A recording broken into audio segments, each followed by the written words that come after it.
Picture this. You're sitting by a river in a foreign land, far from home, when suddenly the sky tears open and heaven itself comes down to meet you.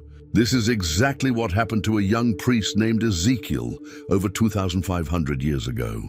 What he saw that day would change not only his life, but the entire understanding of God's power and presence. Get ready to step into a world where the impossible becomes reality, where divine visions unfold like scenes from the most incredible movie you've ever watched. This isn't just ancient history.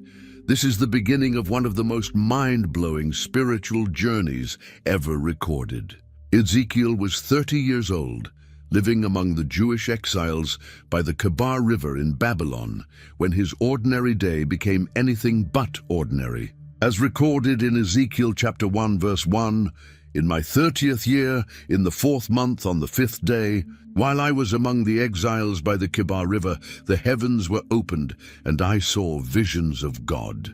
The sky above him suddenly split apart, like a curtain being pulled back. What came next would have made anyone fall to their knees in absolute wonder. A massive storm cloud appeared, but this wasn't any normal storm. Lightning flashed continuously inside it, and the entire cloud glowed with an intense fire that seemed alive. From the center of this supernatural storm, something incredible emerged. 4 living creatures stepped out of the fire, and they were unlike anything Ezekiel had ever seen or imagined. As described in verses 5 and 6, in the fire was what looked like 4 living creatures. In appearance, their form was human, but each of them had 4 faces and 4 wings. These weren't just unusual beings. They were magnificent, powerful, and clearly not of this world. Each creature had the face of a human in front, but that was just the beginning.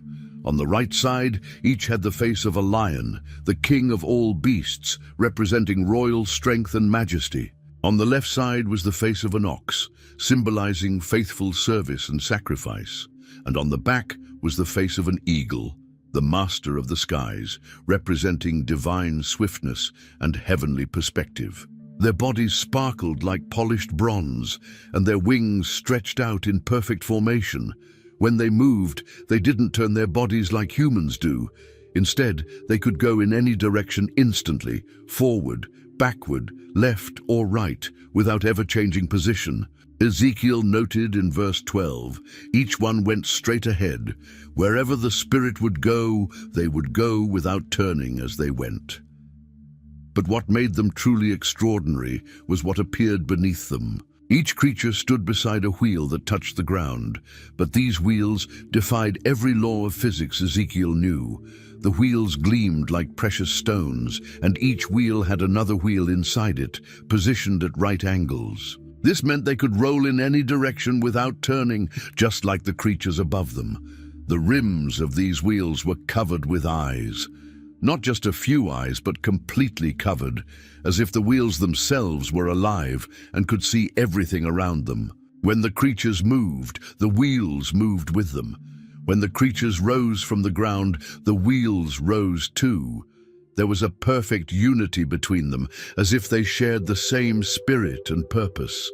The sound they made was indescribable. Ezekiel wrote in verse 24, "When the creatures moved, I heard the sound of their wings, like the roar of rushing waters, like the voice of the Almighty, like the tumult of an army." It was the sound of pure power, of heaven itself in motion. Above these incredible beings was something that looked like a vast expanse, crystal clear and stretching out like a solid dome. The creature's wings touched this expanse, and beneath it, their wings were spread out toward each other. Each creature had 2 wings covering its body, and 2 wings spread out, creating a canopy of divine protection and reverence. What Ezekiel saw next took his breath away completely. Above the crystal expanse was something that looked like a throne, and this wasn't just any throne. It appeared to be made of sapphire, the most precious and beautiful blue stone known to mankind. But the real wonder wasn't the throne itself, it was who sat upon it. Ezekiel chapter 1, verse 26 records, Above the vault over their heads was what looked like a throne of lapis lazuli, and high above on the throne was a figure like that of a man. This figure radiated an indescribable brightness and glory. From what appeared to be his waist up, he looked like glowing metal filled with fire. From the waist down, he appeared like fire itself, and brilliant light surrounded him completely. The light wasn't harsh or blinding in a painful way. Instead, it was like seeing the most beautiful rainbow after a storm, but infinitely more magnificent. Ezekiel described it in verse 28.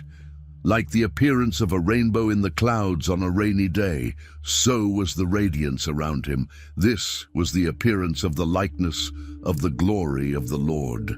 This wasn't just bright light. This was the very presence of God himself, the creator of the universe, choosing to reveal himself to a young priest in exile. The glory that filled Solomon's temple, the presence that led Israel through the wilderness as a pillar of fire, was now appearing directly to Ezekiel in a vision that would change everything. While Ezekiel lay face down, trembling before this incredible vision, he heard a voice speaking to him. It was the voice of the one on the throne, and it carried authority unlike anything he had ever heard. But first, something amazing happened. The Spirit entered into him and set him on his feet, giving him the strength to stand before God's presence. The voice spoke with both tenderness and authority, calling him Son of Man, a title that emphasized his humanity in contrast to the divine glory before him. As recorded in Ezekiel chapter 2, verse 3, God said, "Son of man, I am sending you to the Israelites, to a rebellious nation that has rebelled against me. They and their ancestors have been in revolt against me to this very day." This wasn't going to be an easy assignment. God was completely honest about what Ezekiel would face. The people he was being sent to were described as obstinate and stubborn. They had hard hearts and faces set like flint against God's message. They were like thorns and briars, and Ezekiel would feel like he was living among scorpions. But God's commission continued with both warning and encouragement. In verses 6 and 7, the Lord said, "And you, Son of Man, do not be afraid of them or their words. Do not be afraid, though briars and thorns are all around you and you live among scorpions. Do not be afraid of what they say or be terrified by them, though they are a rebellious people. You must speak my words to them, whether they listen or fail to listen, for they are rebellious." This was perhaps the most challenging job description ever given.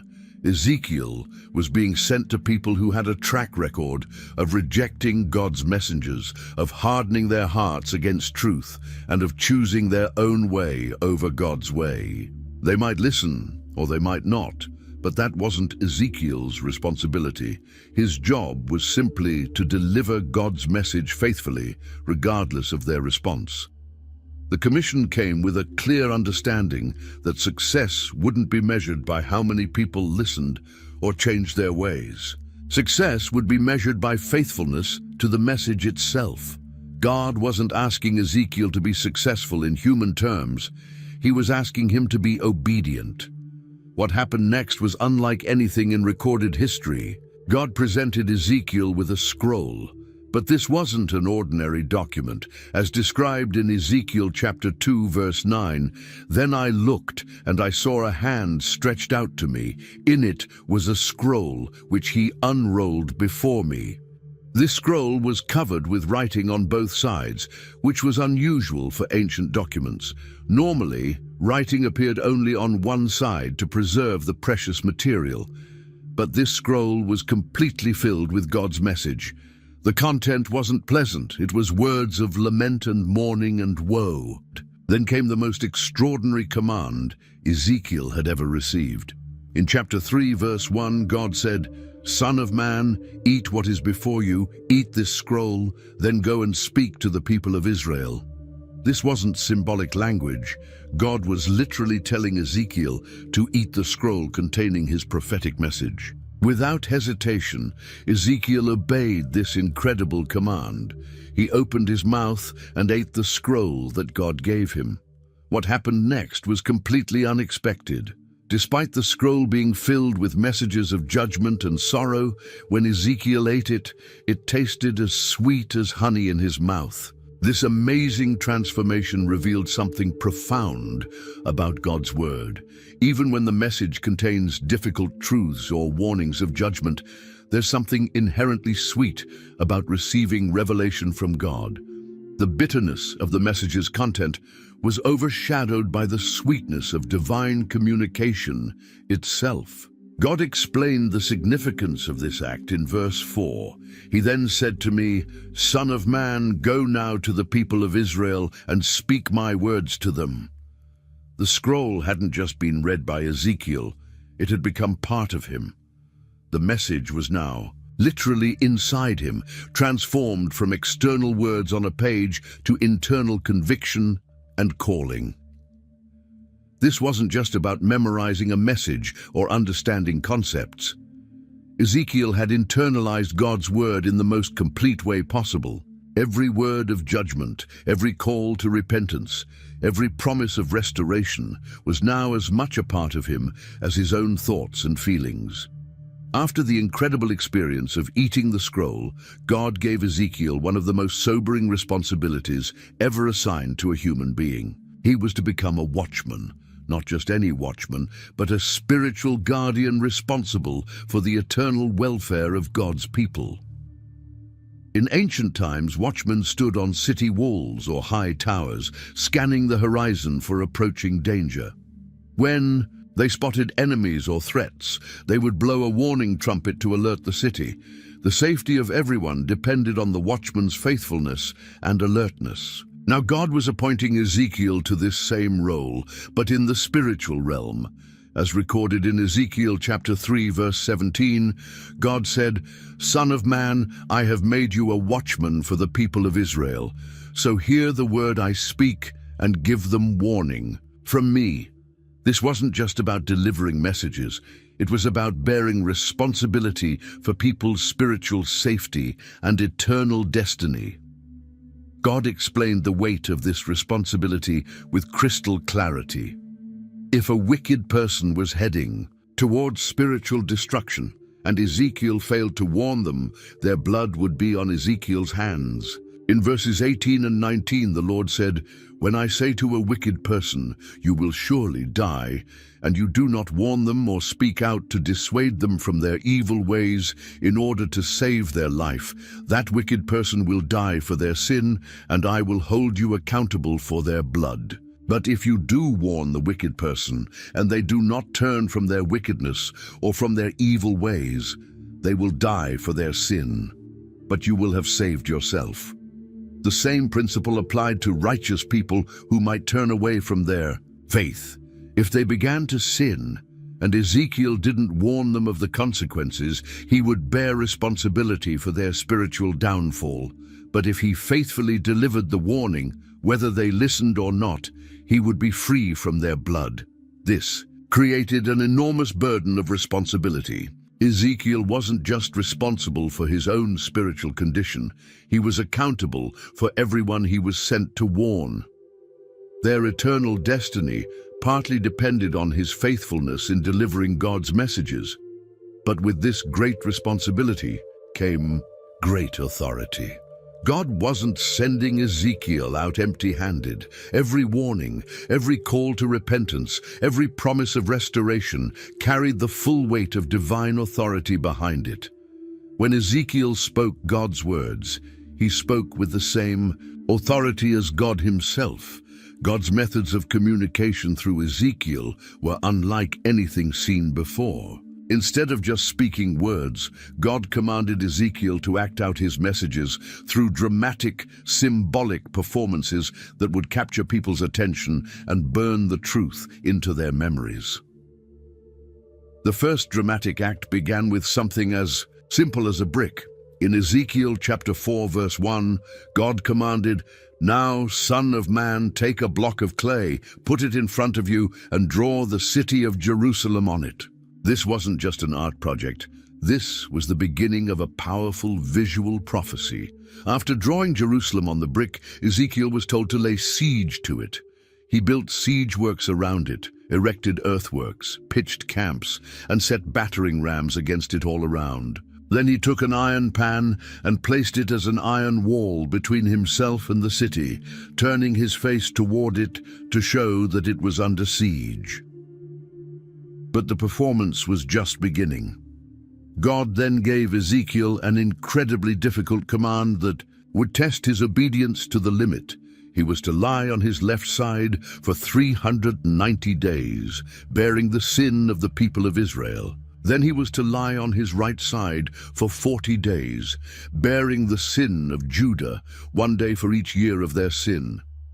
During this entire time, Ezekiel was to keep his face turned toward the siege of Jerusalem and prophesy against it with his arm bared. God even bound him with ropes, so he couldn't turn from one side to the other until the days of his siege were completed. The food restrictions were equally extreme. Ezekiel was commanded to eat only about 8 ounces of food per day and drink, only about 2/3 of a quart of water.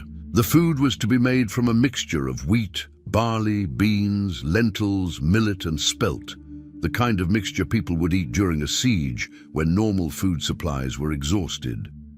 Initially, God commanded Ezekiel to cook this food over human excrement, but when Ezekiel protested that he had never defiled himself with unclean food, God mercifully allowed him to use cow dung instead.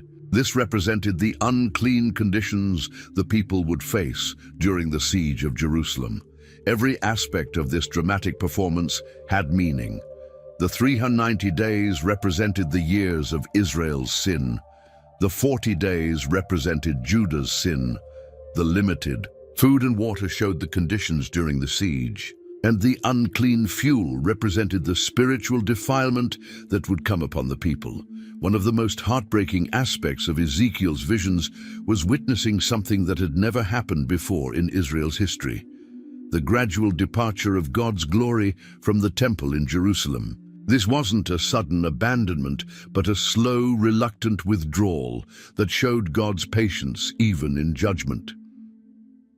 The process began when Ezekiel was transported in vision to Jerusalem, specifically to the entrance of the north gate of the inner court of the temple.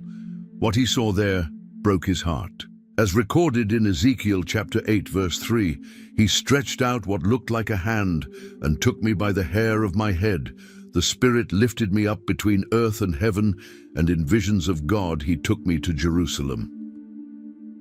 What Ezekiel witnessed in the temple was spiritual adultery of the worst kind. There was an idol at the entrance that provoked God to jealousy. Digging through a wall, he discovered a secret room where 70 elders of Israel were burning incense to carved images of detestable animals and creatures. At the entrance to the north gate, women were sitting and weeping for the false god Tammuz. In the inner court, 25 men had their backs turned to the temple of the Lord, worshipping the sun toward the east. The temple that was supposed to be the dwelling place of the Most High God had been turned into a center of pagan worship. The very leaders who should have been protecting the people's relationship with God were leading them into spiritual prostitution. It was in this context that God's glory began its slow departure. In chapter 9, verse 3, Ezekiel recorded, "Now the glory of the God of Israel went up from above the cherubim where it had been and moved to the threshold of the temple." This was the first movement. The glory that had rested above the ark of the covenant in the Holy of Holies moved to the doorway. The glory didn't leave immediately. It paused at the threshold as if reluctant to go, giving opportunity for repentance that never came. Then, in chapter 10, verse 4, the glory of the Lord rose from above the cherubim and moved to the threshold of the temple. The cloud filled. The temple and the court was full of the radiance of the glory of the Lord. The departure continued in stages. The glory moved from the threshold to the cherubim, and the cherubim lifted their wings. In verse 18, then the glory of the Lord departed from over the threshold of the temple and stopped above the cherubim. The living creatures Ezekiel had seen in his first vision were now carrying God's presence away from his own house. The final movement was the most devastating of all. In chapter 11, verse 23, Ezekiel witnessed, "The glory of the Lord went up from within the city and stopped above the mountain east of it." The glory that had filled Solomon's temple, that had led Israel through the wilderness, that had been the center of their worship and identity, was now departing completely. This wasn't God abandoning his people in anger. It was God being forced to leave because his holiness could no longer dwell in a place that had been so thoroughly defiled. The departure was gradual, giving multiple opportunities for repentance, but the people's hearts had become too hard to respond. The final aspect of Ezekiel's early ministry focused on the corrupt leadership that had led God's people astray.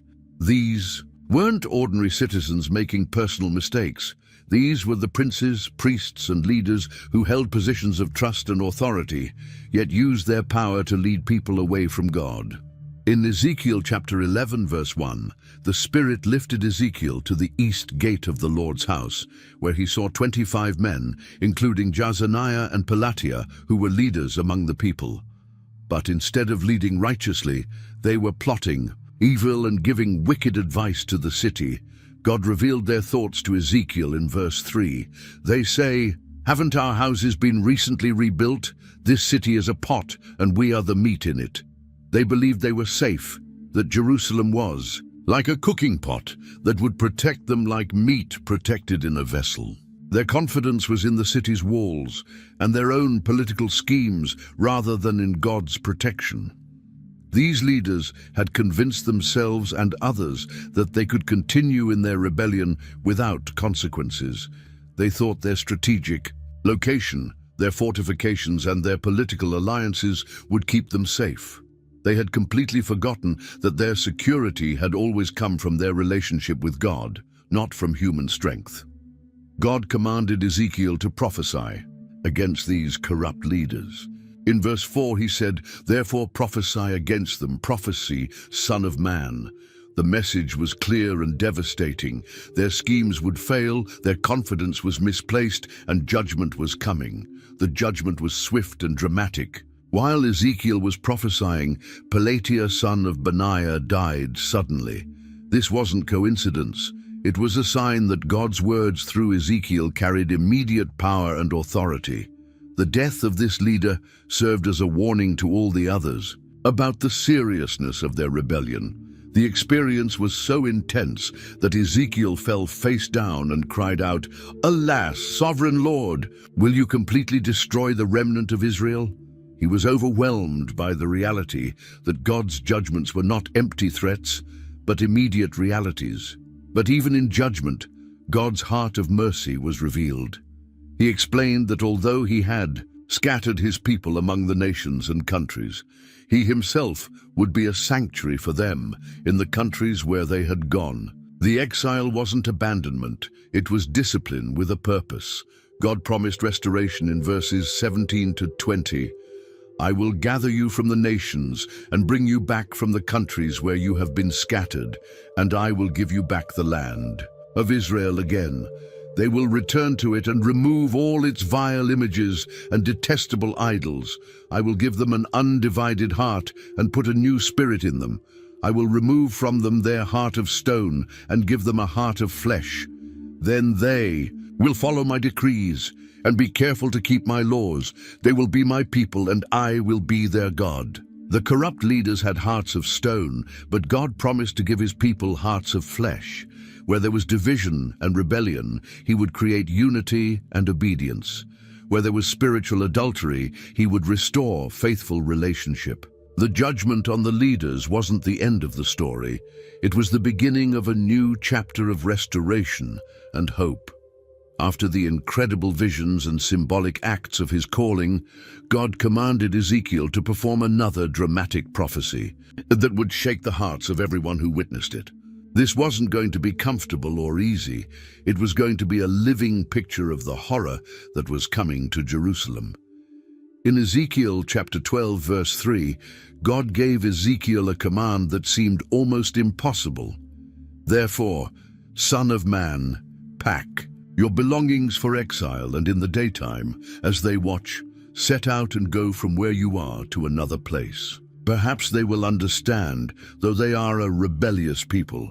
Ezekiel was to pack his bags like a refugee, preparing to flee his homeland. But this wasn't just any packing.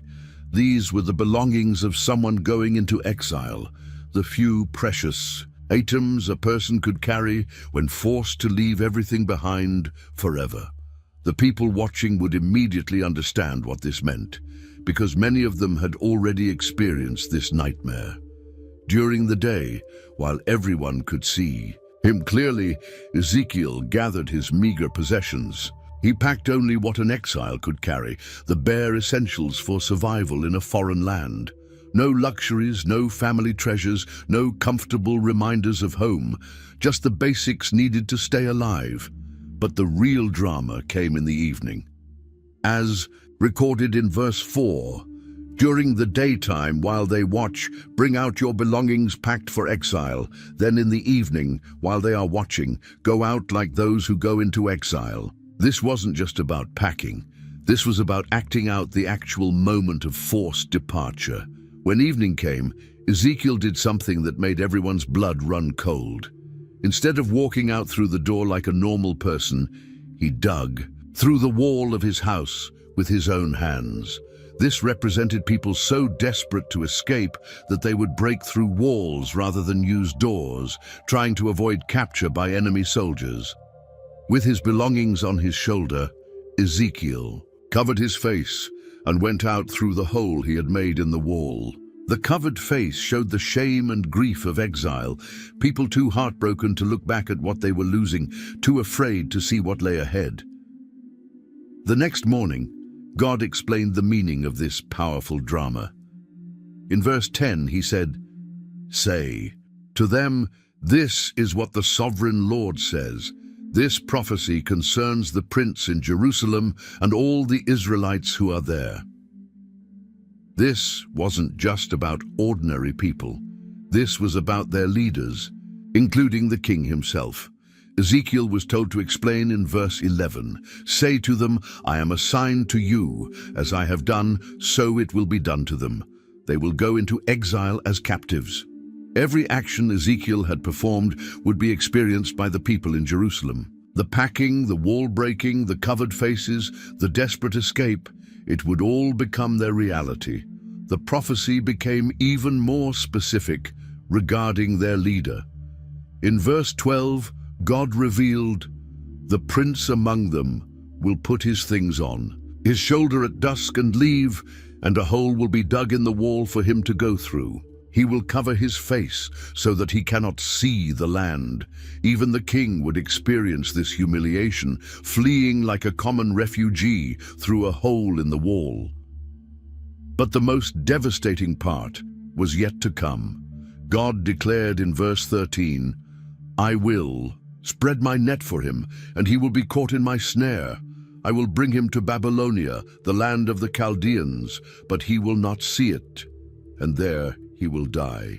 The king would be captured, blinded, and taken to Babylon, where he would die without ever seeing the land of his captivity.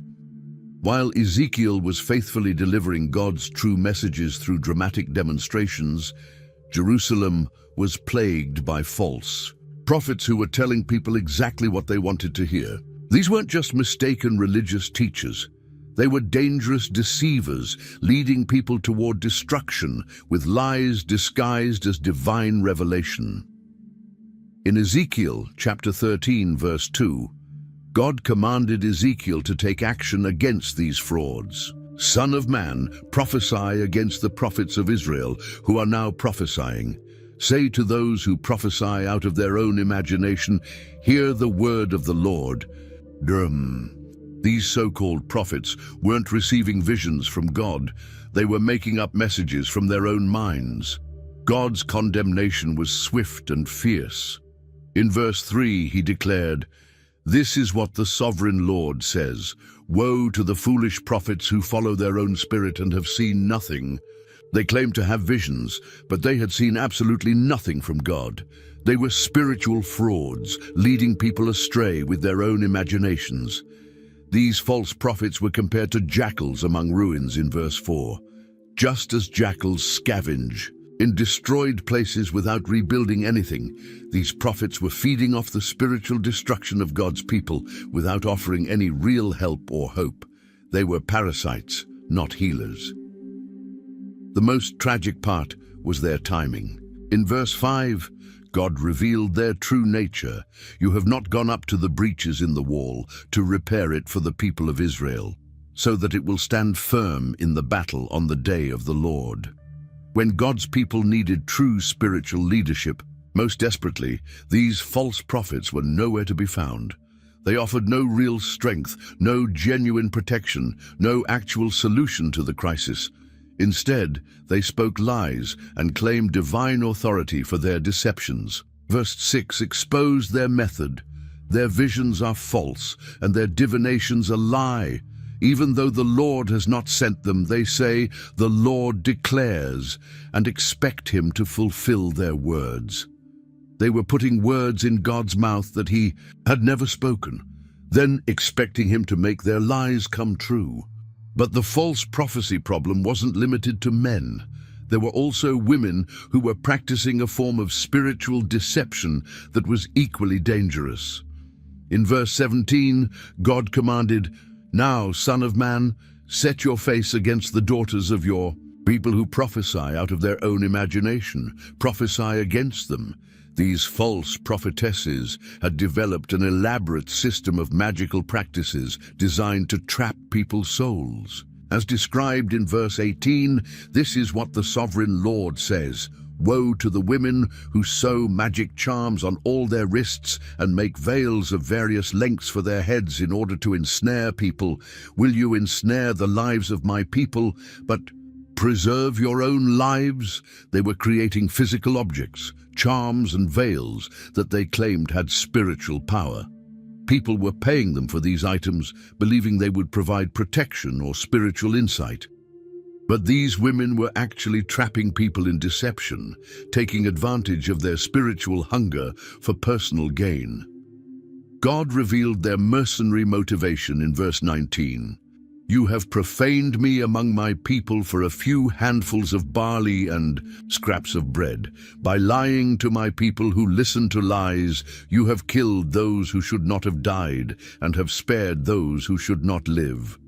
They were selling false spiritual comfort to people heading toward judgment while failing. To warn those who truly needed to repent, the judgment against all these false spiritual leaders was absolute. In verse 20, God declared his intention to tear away their deceptive tools.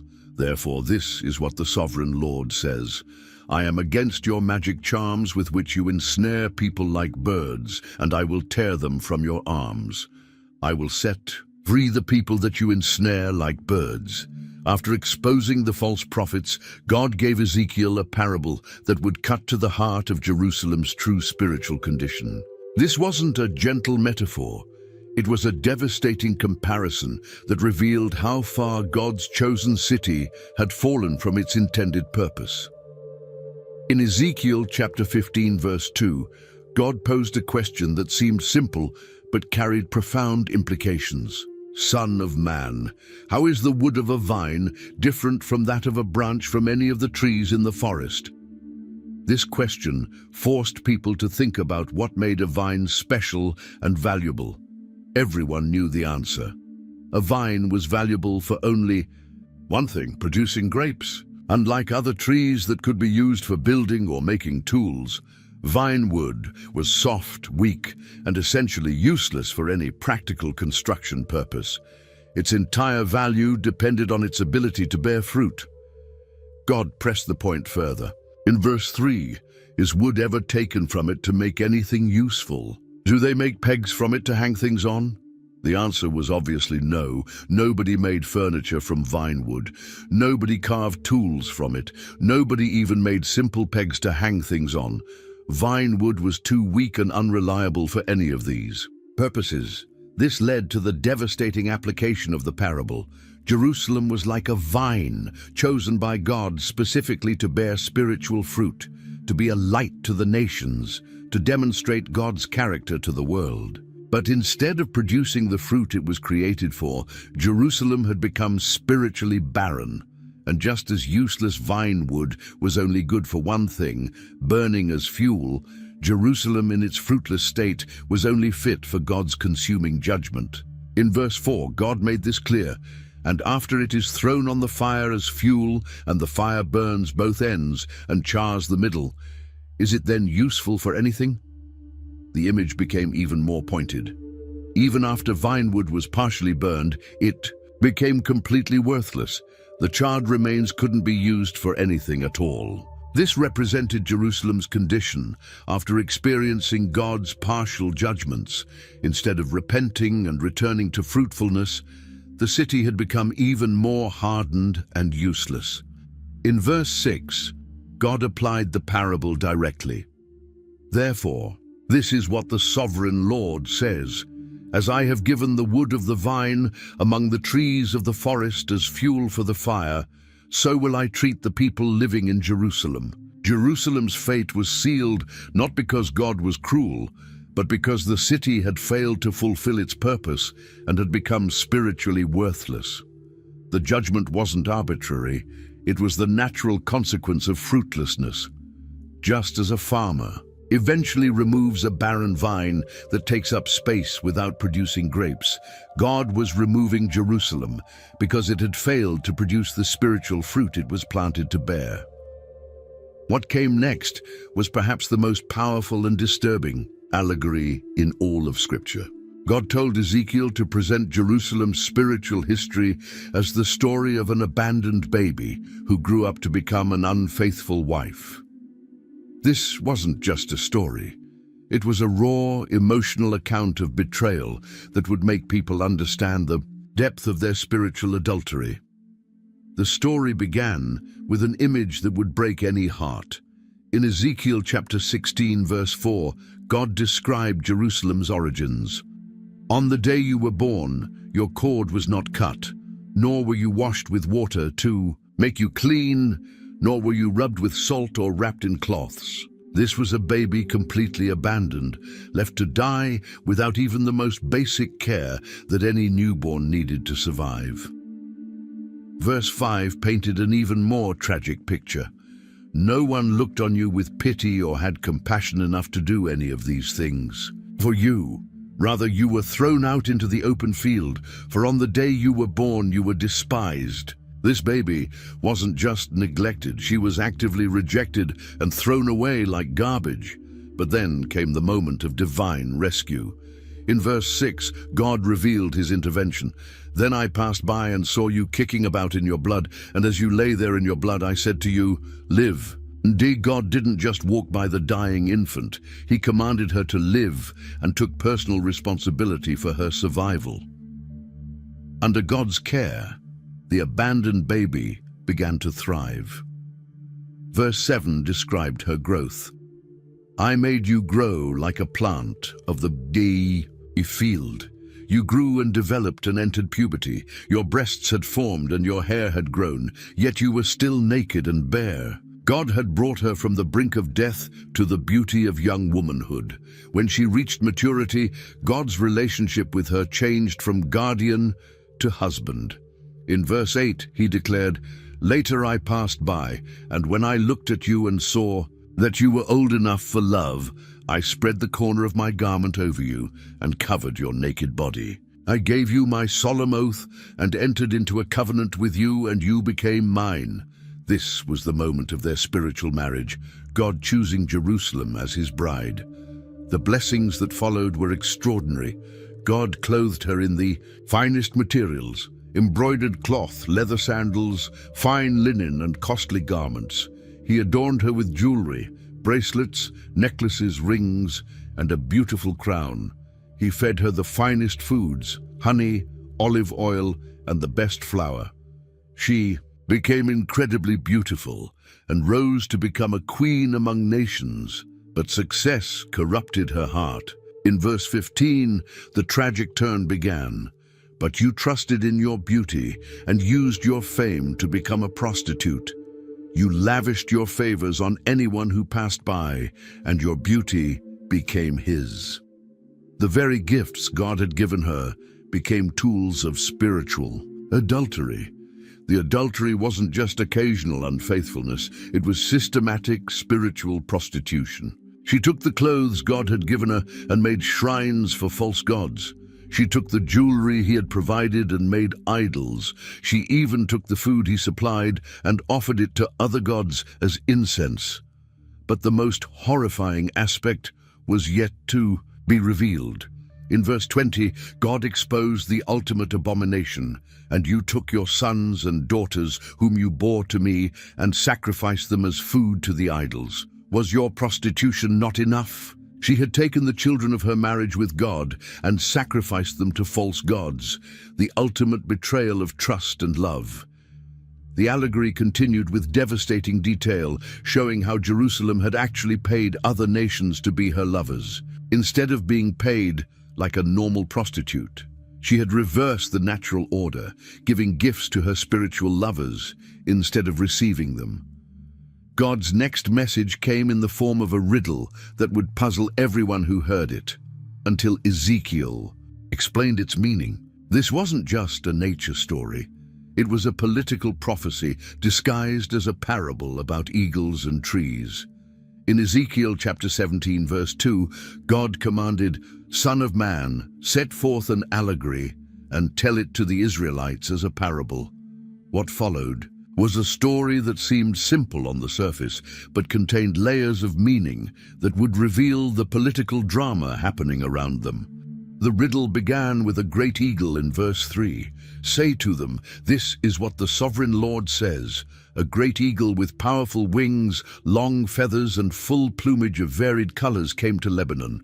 Taking hold of the top of a cedar, he broke off its topmost shoot and carried it away to a land of merchants, where he planted it in a city of traders." This great eagle represented Nebuchadnezzar, the king of Babylon, with his powerful military might. The cedar tree was the royal house of Judah, and the topmost shoot was King Jehoiakim, whom Nebuchadnezzar had carried away to Babylon in the first deportation. But the eagle didn't just take, he also planted. Verse 5 continued the story. "He took one of the seedlings of the land and put it in fertile soil. He planted it like a willow by abundant water, and it sprouted and became a low, spreading vine." This seedling was Zedekiah, whom Nebuchadnezzar had placed on the throne as a puppet king. The arrangement seemed to be working well. The vine grew and spread, but it remained low and under the control of the eagle that had planted it.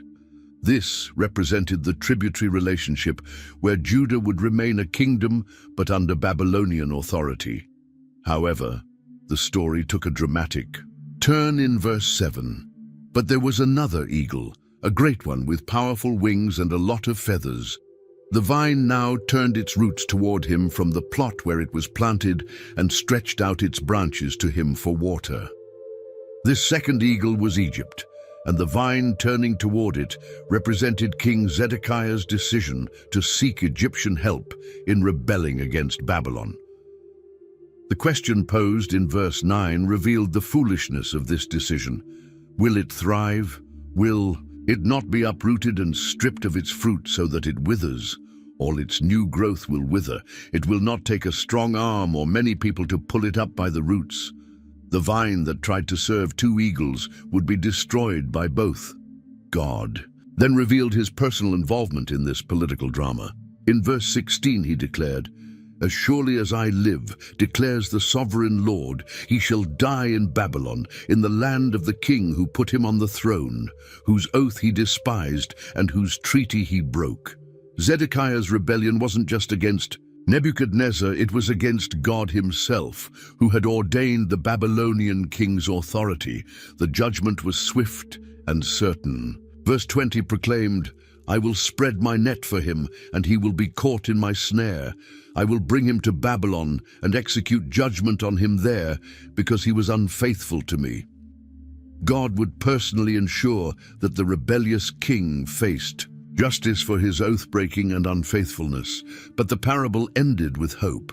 In verse 22, God promised, "This is what the sovereign Lord says.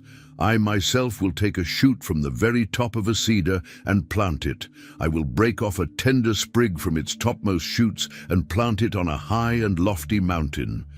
This represented God's promise to raise up a future king from David's line who would rule righteously. After delivering these harsh judgments against the nation as a whole, God revealed a principle that would revolutionize how people understood divine justice. This wasn't just about national consequences. It was about individual responsibility and the possibility of personal redemption, even in the midst of national judgment. The principle was introduced through a popular saying that people were using to excuse their situation. In Ezekiel chapter 18, verse 2, God addressed this excuse. "What do you people mean by quoting this proverb about the land of Israel? The parents eat sour grapes, and the children's teeth are set on edge." People were claiming they were suffering for their ancestors' sins, not their own. God's response was absolute and final. In verse 3, he declared, "As surely as I live, declares the sovereign Lord, you will no longer quote this proverb in Israel." The era of blaming previous generations was officially over. Each person would be held accountable for their own choices and actions. To illustrate this principle, God presented 3 generations of a family with different moral choices. The first generation was represented by a righteous man described. In verse 5, "Suppose there is a righteous man who does what is just and right." This man followed God's laws completely. He didn't worship idols, commit adultery, oppress others, or charge interest on loans. He fed the hungry, clothed the naked, and executed true justice. The verdict for this righteous man was clear in verse 9. "He follows my decrees and faithfully keeps my laws. That man is righteous. He will surely live, declares the sovereign Lord." His righteousness guaranteed his life and God's blessing. But then God presented the second generation, the son of this righteous man who chose a completely different path. In verse 10, the scenario changed. Suppose he has a violent son who sheds blood or does any of these other things.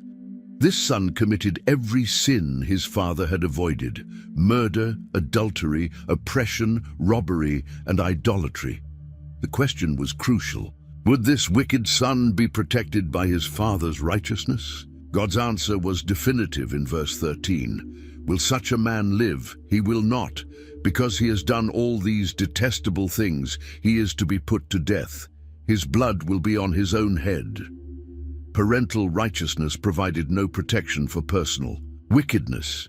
The third generation completed the illustration. In verse 14, God presented another possibility. "But suppose this son has a son who sees all the sins his father commits, and though he sees them, he does not do such things." This grandson chose righteousness despite his father's terrible example. The grandson's fate was determined by his own choices, not his family history. Verse 17 declared, "He withholds his hand from mistreating the poor and takes no interest or profit from them. He keeps my laws and follows my decrees. He will not die for his father's sin. He will surely live." A wicked father couldn't condemn a righteous son any more than a righteous grandfather could save a wicked grandson. God summarized the principle with perfect clarity in verse 20. "The one who sins is the one who will die. The child will not share the guilt of the parent, nor will the parent share the guilt of the child. The righteousness of the righteous will be credited to them, and the wickedness of the wicked will be charged against them." But the most amazing part was the possibility of personal transformation. In verse 21, God revealed that even the most wicked person could change their destiny. But if a wicked person turns away from all the sins they have committed and keeps all my decrees and does what is just and right, That person will surely live. They will not die. Past sins didn't have to determine future fate. As Jerusalem's political situation deteriorated rapidly, God commanded Ezekiel to compose a funeral song for the royal family. This wasn't just poetry, it was a prophetic lament that would capture the tragedy of leadership that had failed to protect God's people. In Ezekiel chapter 19, verse 1, God gave the command, "Take up a lament concerning the princes of Israel." This was to be a mourning song, the kind sung at funerals when great leaders died.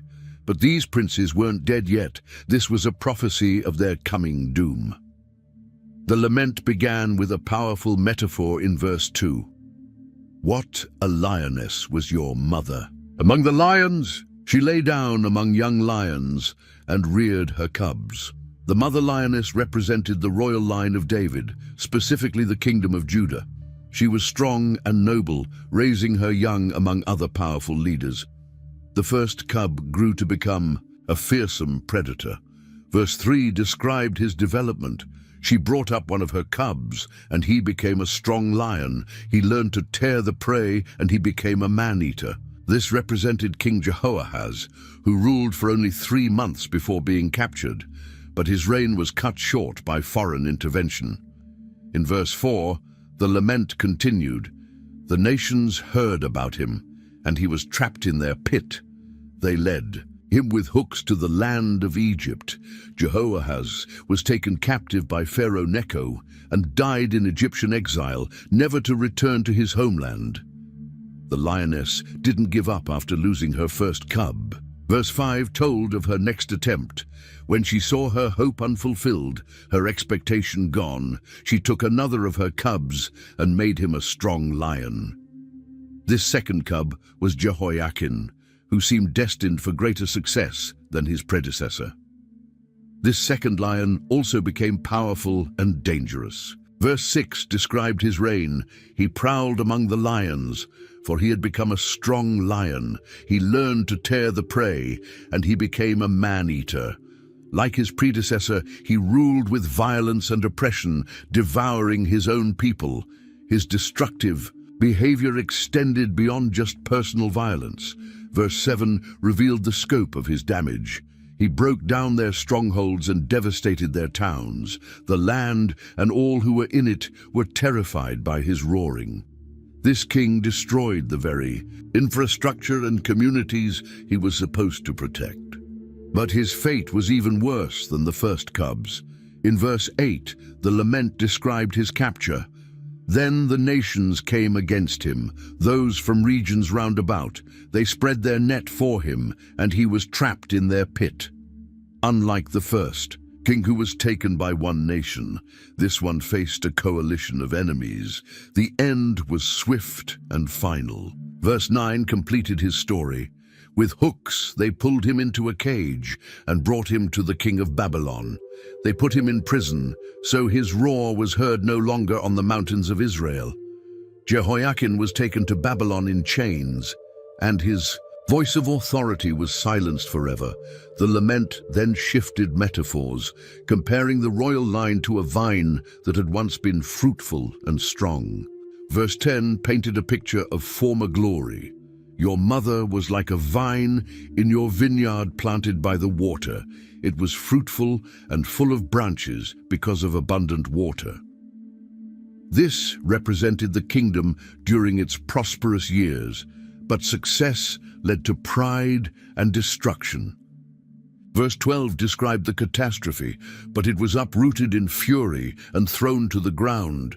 The east wind made it shrivel. It was stripped of its fruit.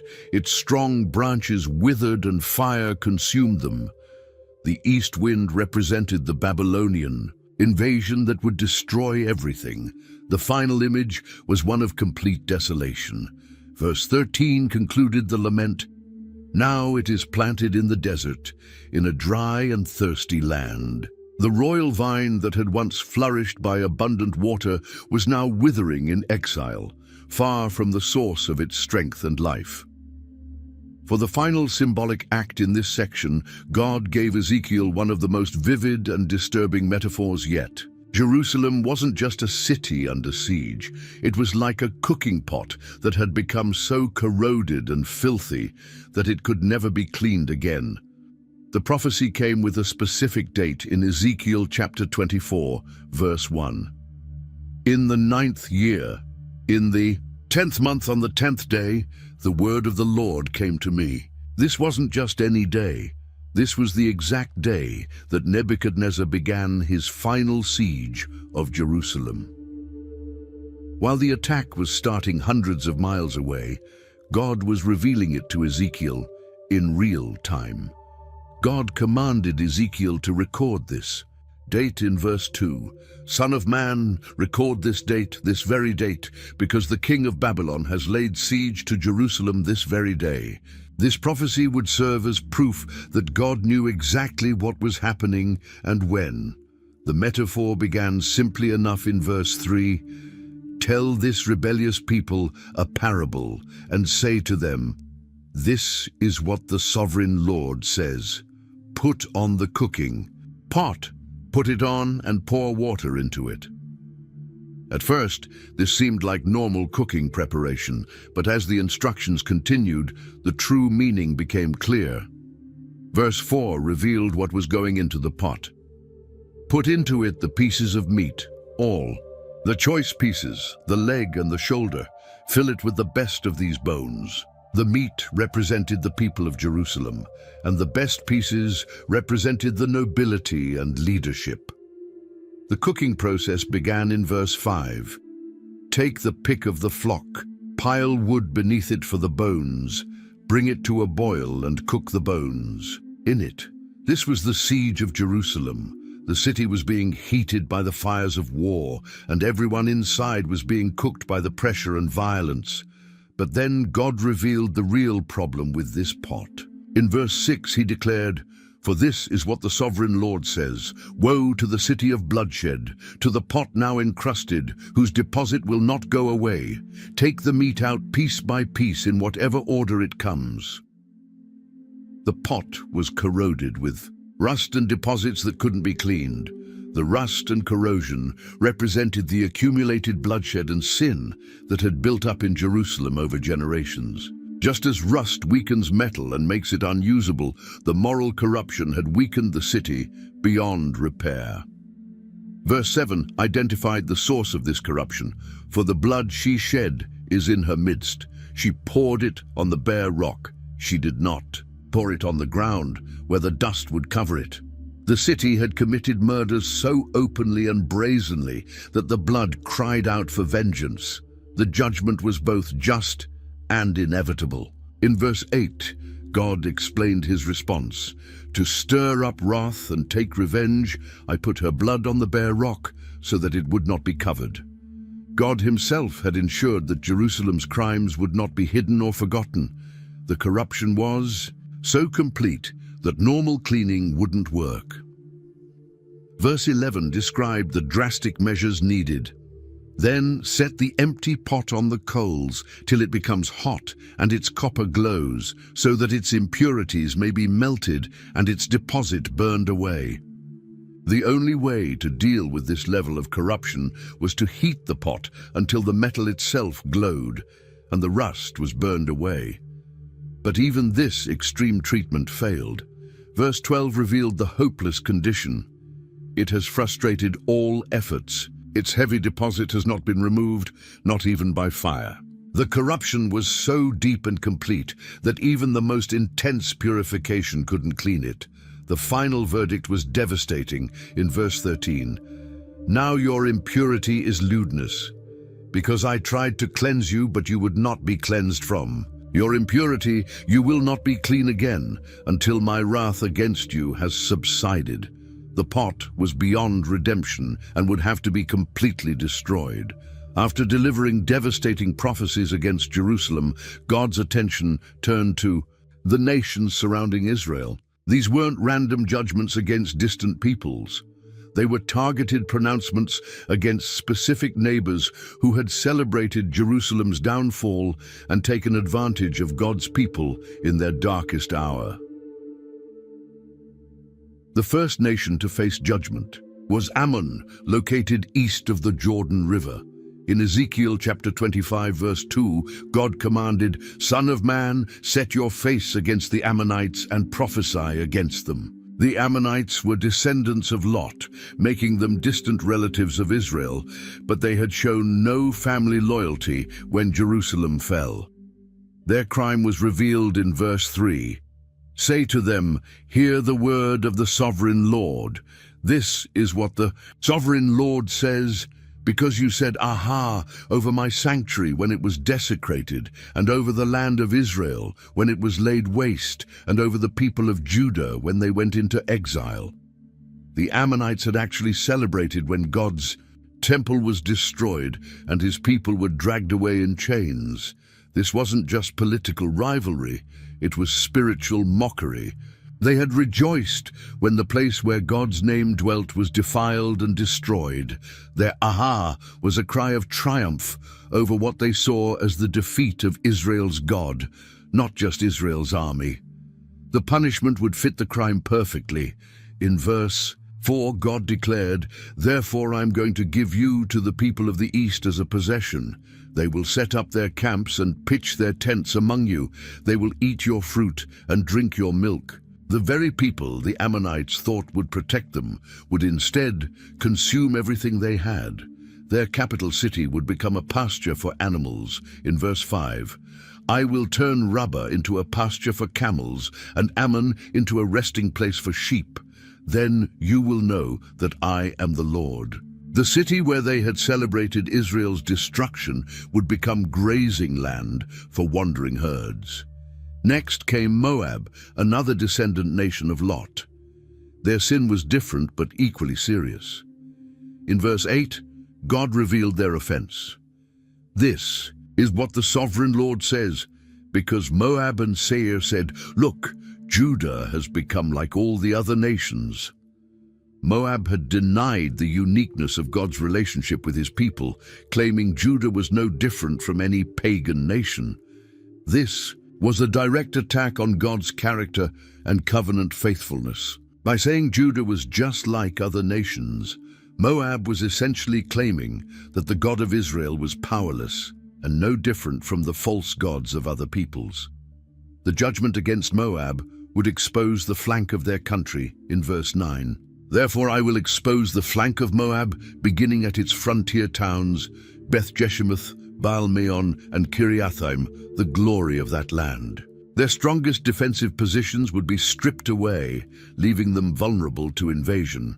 Edom's judgment was perhaps the most personal of all. These were the descendants of Esau, Jacob's twin brother, making them the closest blood relatives Israel had among the nations. But their behavior during Jerusalem's crisis had been absolutely brutal. Their crime was revealed in verse 12.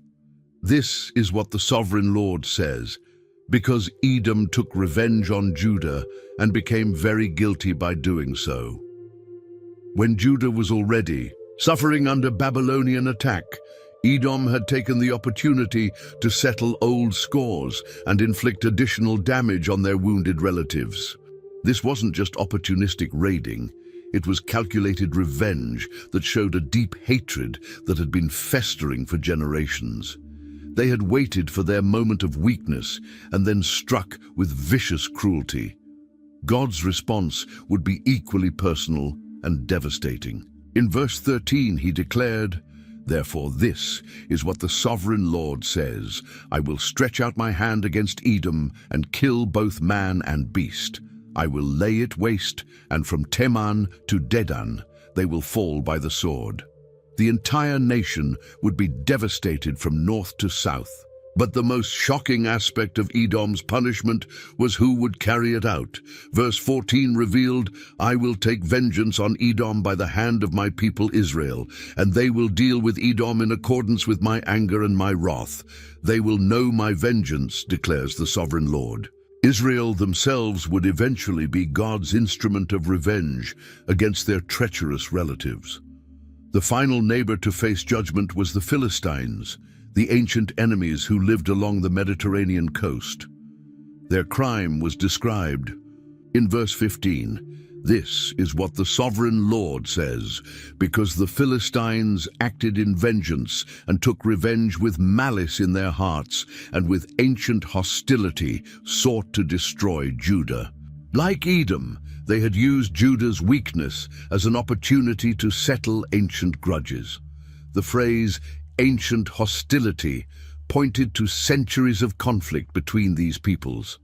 From the days of Samson and David, the Philistines had been persistent enemies of God's people. Now they thought they saw their chance to finish what they had started long ago, but their celebration would be short-lived. In verse 16, God pronounced their doom. Therefore, this is what the sovereign Lord says, I am about to stretch out my hand against the Philistines, and I will wipe out the Kerethites and destroy those remaining along the coast. The coastal cities that had been centers of Philistine power for centuries would be completely eliminated. Among all the nations that would face God's judgment, none was more powerful or prestigious than Tyre. This wasn't just another city-state. Tyre was the crown jewel of ancient commerce, a maritime empire that controlled trade routes across the Mediterranean Sea, and had grown fabulously wealthy from its strategic position. The prophecy against Tyre began with the same attitude that had condemned the other nations. In Ezekiel chapter 26, verse 2, God revealed their response to Jerusalem's fall. Son of man, because Tyre has said of Jerusalem, Aha, the gate to the nations is broken, and its doors have swung open to me. Now that she lies in ruins, I will prosper. And Tyre saw Jerusalem's destruction as a business opportunity.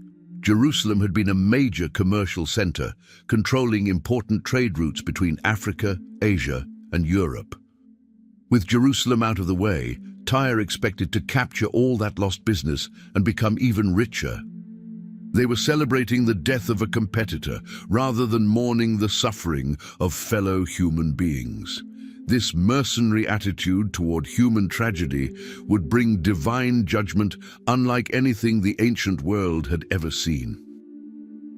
In verse 3, God declared, Therefore this is what the sovereign Lord says, I am against you, Tyre, and I will bring many nations against you, like the sea casting up its waves. The metaphor of waves was particularly appropriate for Tyre, since the city was built partly on an island and partly on the mainland coast.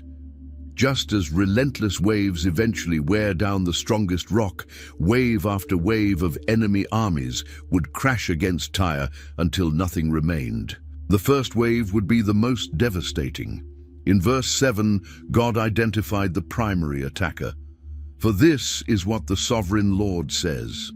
From the north I am going to bring against Tyre Nebuchadnezzar, king of Babylon, king of kings, with horses and chariots, with horsemen and a great army. The same Babylonian army that destroyed Jerusalem would turn its attention to Tyre. Nebuchadnezzar's siege methods were described in terrifying detail in verse 8. He will ravage your settlements on the mainland with the sword. He will set up siege works against you, build a ramp up to your walls and raise his shields against you. The mainland portion of Tyre would fall first, providing a base for attacking the island fortress. The assault would be overwhelming in its scope and violence. Verse 9 continued, He will direct the blows of his battering rams against your walls and demolish your towers with his weapons. The famous walls of Tyre, which had protected the city for centuries, would crumble under the relentless Babylonian attack. The aftermath would be even more devastating than the battle itself. In verse 10, God described the occupation. His horses will be so many that they will cover you with dust. Your walls will tremble at the noise of the war horses, wagons, and chariots when he enters your gates, as men enter a city whose walls have been broken through. The complete destruction was described in verse 12.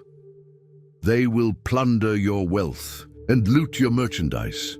They will break down your walls and demolish your fine houses and throw your stones, timber, and rubble into the sea. Everything that had made Tyre great, its buildings, its wealth, its very foundations, would be cast into the waters. The final image was one of absolute desolation. In verse 14, God declared, I will make you a bare rock, and you will become a place to spread fish nets. You will never be rebuilt, for I, the Lord, have spoken, declares the sovereign Lord. The mighty commercial empire would be reduced to a bare rock where fishermen dried their nets. But Tyre's fall would have implications far beyond the city itself. The economic shockwaves would be felt throughout the ancient world. In verse 15, God revealed the broader impact. This is what the sovereign Lord says to Tyre. Will not the coastlands tremble at the sound of your fall, when the wounded groan, and the slaughter takes place in you? The smaller coastal cities that depended on Tyre's trade networks would be terrified, realizing that if mighty Tyre could fall, no city was safe. Their economic lifeline was being cut, and they would have to find new ways to survive in a world without Tyrian commerce. The princes of the sea, the rulers of other maritime cities, would perform elaborate mourning rituals. Verse 16 described their response. Then all the princes of the coastlands will step down from their thrones and lay aside their robes and take off their embroidered garments. Clothed with terror, they will sit on the ground, trembling every moment, appalled at you. After prophesying the political and economic destruction of Tyre, God commanded Ezekiel to compose a funeral dirge for the king of Tyre. But this wasn't just about an earthly ruler. This lament would reveal spiritual realities that went far beyond human politics and reach into the very origins of evil itself. The lament began with what seemed like excessive praise for a human king. In Ezekiel chapter 28 verse 12, God commanded, Son of man, take up a lament concerning the king of Tyre and say to him, This is what the sovereign Lord says, You were the seal of perfection, full of wisdom and perfect in beauty. Oh, no human ruler had ever been described in such absolute terms. The description continued with even more extraordinary language in verse 13. You were in Eden, the garden of God. Every precious stone adorned you, carnelian, chrysolite and emerald, topaz, onyx and jasper, lapis lazuli, turquoise and beryl. Your settings and mountings were made of gold. On the day you were created, they were prepared. This being had been present in the original Garden of Eden, adorned with precious stones and created by God himself. The revelation became even more astounding in verse 14. You were anointed as a guardian cherub, for so I ordained you. You were on the holy mount of God. You walked among the fiery stones. This wasn't describing any human king. This was describing a powerful angelic being who had held one of the highest positions in God's heavenly court. This guardian cherub had originally been perfect in every way. Verse 15 confirmed, You were blameless in your ways from the day you were created till wickedness was found in you. There had been a time when this being was completely without sin, fulfilling his role as God's appointed guardian with perfect obedience and righteousness. But something had gone terribly wrong. The perfection had been corrupted from within, and the change was connected to the same thing that had corrupted Tyre, commercial success and pride. Verse 16 revealed the process. Through your widespread trade, you were filled with violence, and you sinned. So I drove you in disgrace from the mount of God, and I expelled you, guardian cherub, from among the fiery stones. The root of the corruption was identified in verse 17. Your heart became proud on account of your beauty, and you corrupted your wisdom because of your splendor. So I threw you to the earth. I made a spectacle of you before kings. Pride in his own beauty and wisdom had transformed this perfect being into a rebel against his creator. The judgment that followed was total and irreversible. In verse 18, God declared, "By your many sins and dishonest trade, you have desecrated your sanctuaries. So I made a fire come out from you, and it consumed you, and I reduced you to ashes on the ground in the sight of all who were watching." The fire of judgment would come from within, consuming everything this being had been and accomplished. The final verdict was absolute in verse 19. "All the nations who knew you are appalled at you. You have come to a horrible end and will be no more." This powerful being who had once walked in God's presence would be completely destroyed, becoming a source of horror and warning to all who witnessed his fate. This lament revealed that the human king of Tyre was being used as an earthly representation of a much greater spiritual reality. The pride, corruption, and fall of the earthly king paralleled the ancient rebellion of this guardian cherub, who had fallen from heaven through pride and become an enemy of God. After the elaborate prophecies against Tyre and its king, God's attention turned to Sidon, Tyre's northern neighbor and partner in maritime commerce. But the prophecy against Sidon was shorter and served as a bridge to something much more hopeful, the promise of Israel's eventual restoration. In Ezekiel chapter 28, verse 21, God commanded, "Son of man, set your face against Sidon, prophesy against her." Sidon was an ancient Phoenician city that had been a center of trade and pagan worship for over 1,000 years. Like Tyre, it had profited from relationships with various nations while maintaining its independence through commercial power. The judgment against Sidon was swift and direct. In verse 22, God declared, "This is what the sovereign Lord says, I am against you, Sidon, and among you I will display my glory. You will know that I am the Lord when I inflict punishment on you, and within you am proved to be holy." Unlike the detailed description of Tyre's fall, Sidon's judgment was presented as a demonstration of God's holiness and power. The method of judgment was described in verse 23. "I will send a plague upon you and make blood flow in your streets. The slain will fall within you, with the sword against you on every side. Then you will know that I am the Lord." Disease and warfare would combine to devastate the city, proving that no amount of commercial success could provide protection against divine judgment. But immediately after pronouncing judgment on Sidon, God shifted to a message of hope for Israel. This wasn't coincidental. It was a deliberate contrast between the fate of those who opposed God's people and the future that awaited God's chosen nation despite their current suffering. In verse 24, God addressed Israel's situation. "No longer will the people of Israel have malicious neighbors who are painful briars and sharp thorns. Then they will know that I am the sovereign Lord."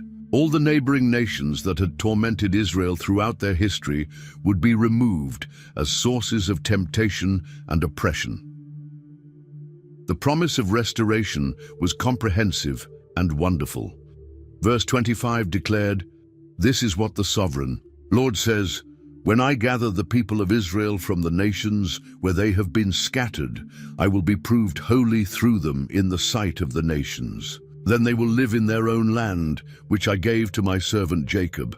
This gathering wouldn't just be a return to geography, it would be a return to their covenant relationship with God.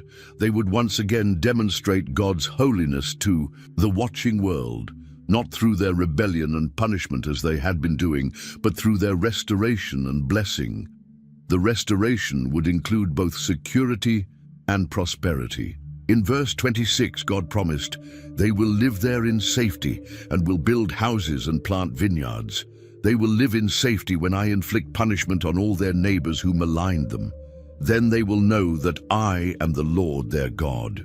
The safety would come not from military might or political alliances, but from God's protection after he dealt with all their enemies.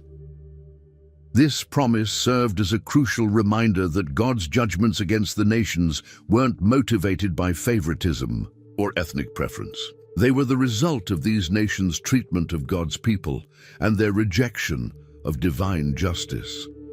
When God restored Israel, it would be as a demonstration of his faithfulness to his covenant promises, not as a reward for Israel's perfect behavior. Of all the nations that would face God's judgment, none was more significant than Egypt. This wasn't just another neighboring country. Egypt was a world superpower, the ancient center of civilization and the nation that had enslaved God's people for 400 years before the Exodus. The prophecies against Egypt would span multiple chapters and reveal God's sovereignty over even the mightiest earthly powers. The word against Egypt came with specific dating in Ezekiel chapter 29, verse 1. In the 10th year, in the 10th month on the 12th day, the word of the Lord came to me. This precision showed that God's timing was exact and his knowledge of international events was perfect. God commanded Ezekiel to deliver this message in verse 2.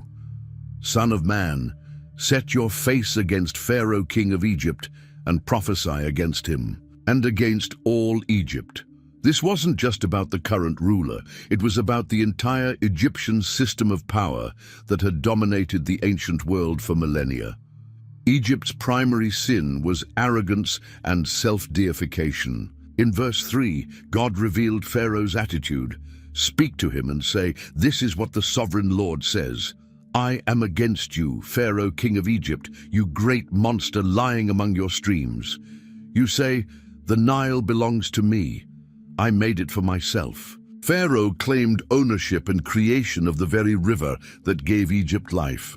This wasn't just political pride, it was religious blasphemy. By claiming to have made the Nile, Pharaoh was asserting divine power and denying God's role as creator. The Nile was Egypt's lifeline, and Pharaoh was claiming credit for the miraculous annual flood that made Egyptian civilization possible. The punishment would be both humiliating and devastating. In verse 4, God declared, "But I will put hooks in your jaws and make the fish of your streams stick to your scales. I will pull you out from among your streams with all the fish sticking to your scales." The great monster would be dragged out of his element like a caught fish, helpless and gasping. The imagery continued in verse 5, "I will leave you in the desert, you and all the fish of your streams. You will fall on the open ground and not be gathered or picked up. I will give you as food to the beasts of the earth and the birds of the sky." This represented complete defeat and abandonment with no proper burial or mourning. But God's case against Egypt went beyond just Pharaoh's arrogance. There was a specific betrayal that had sealed their doom. In verse 6, God explained, "Then all who live in Egypt will know that I am the Lord. You have been a staff of reed for the people of Israel." Egypt had failed as an ally when Israel needed support most. The metaphor of the reed staff was devastating in verse 7. "When they grasped you with their hands, you splintered and you tore open their shoulders. When they leaned on you, you broke and their backs were wrenched." Instead of providing the military support they had promised, Egypt had collapsed under pressure and caused additional injury to those who trusted them. This had happened repeatedly throughout Israel's history.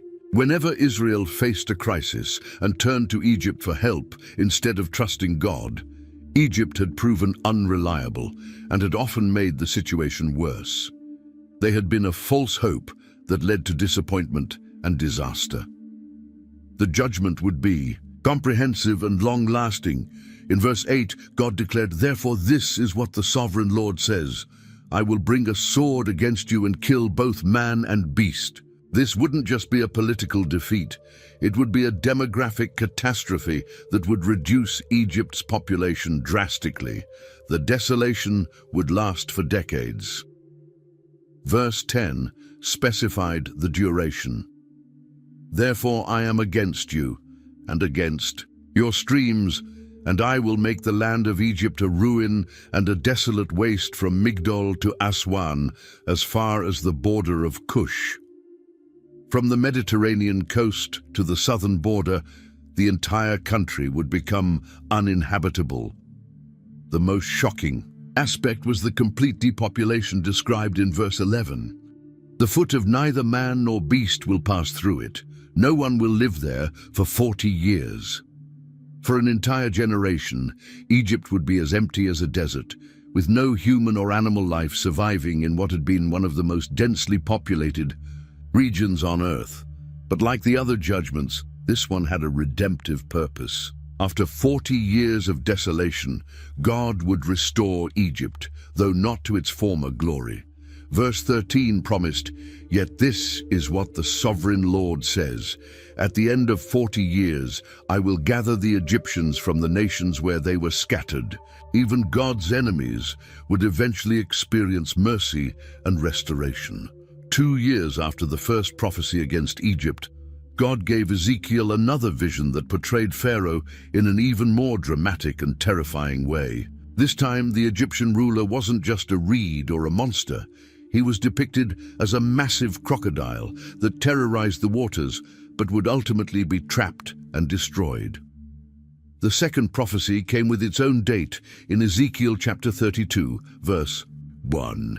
"In the 12th year, in the 12th month, on the first day, the word of the Lord came to me."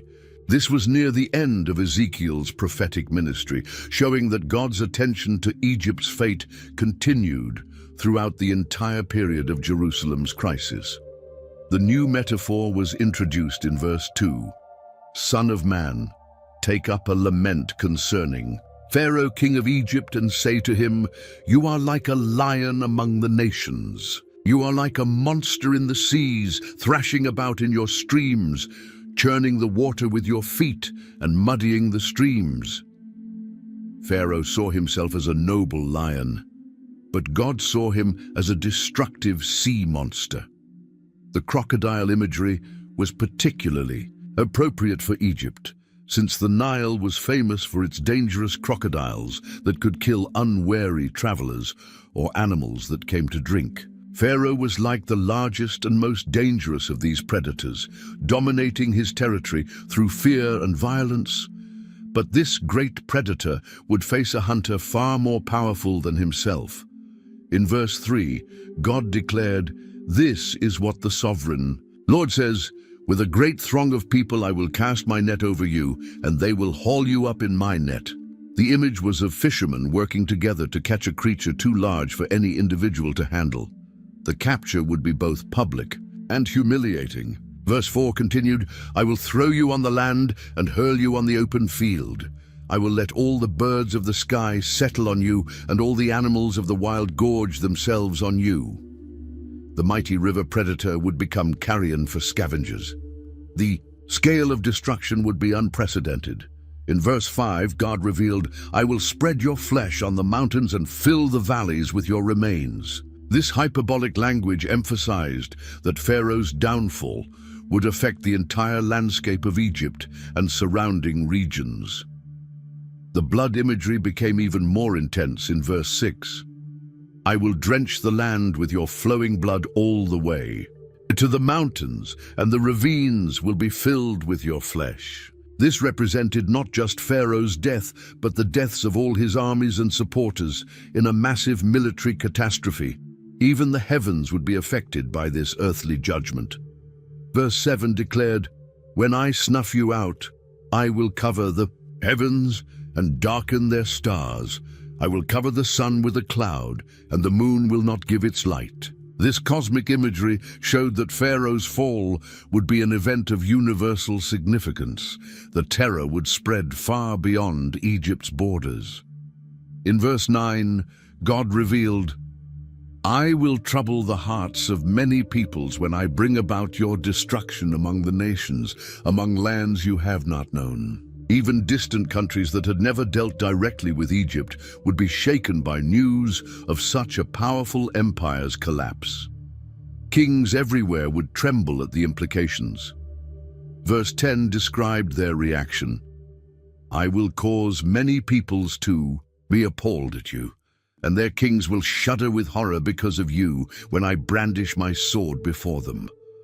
On the day of your downfall, Each of them will tremble every moment for his life. If Egypt could fall, no nation was safe from divine judgment.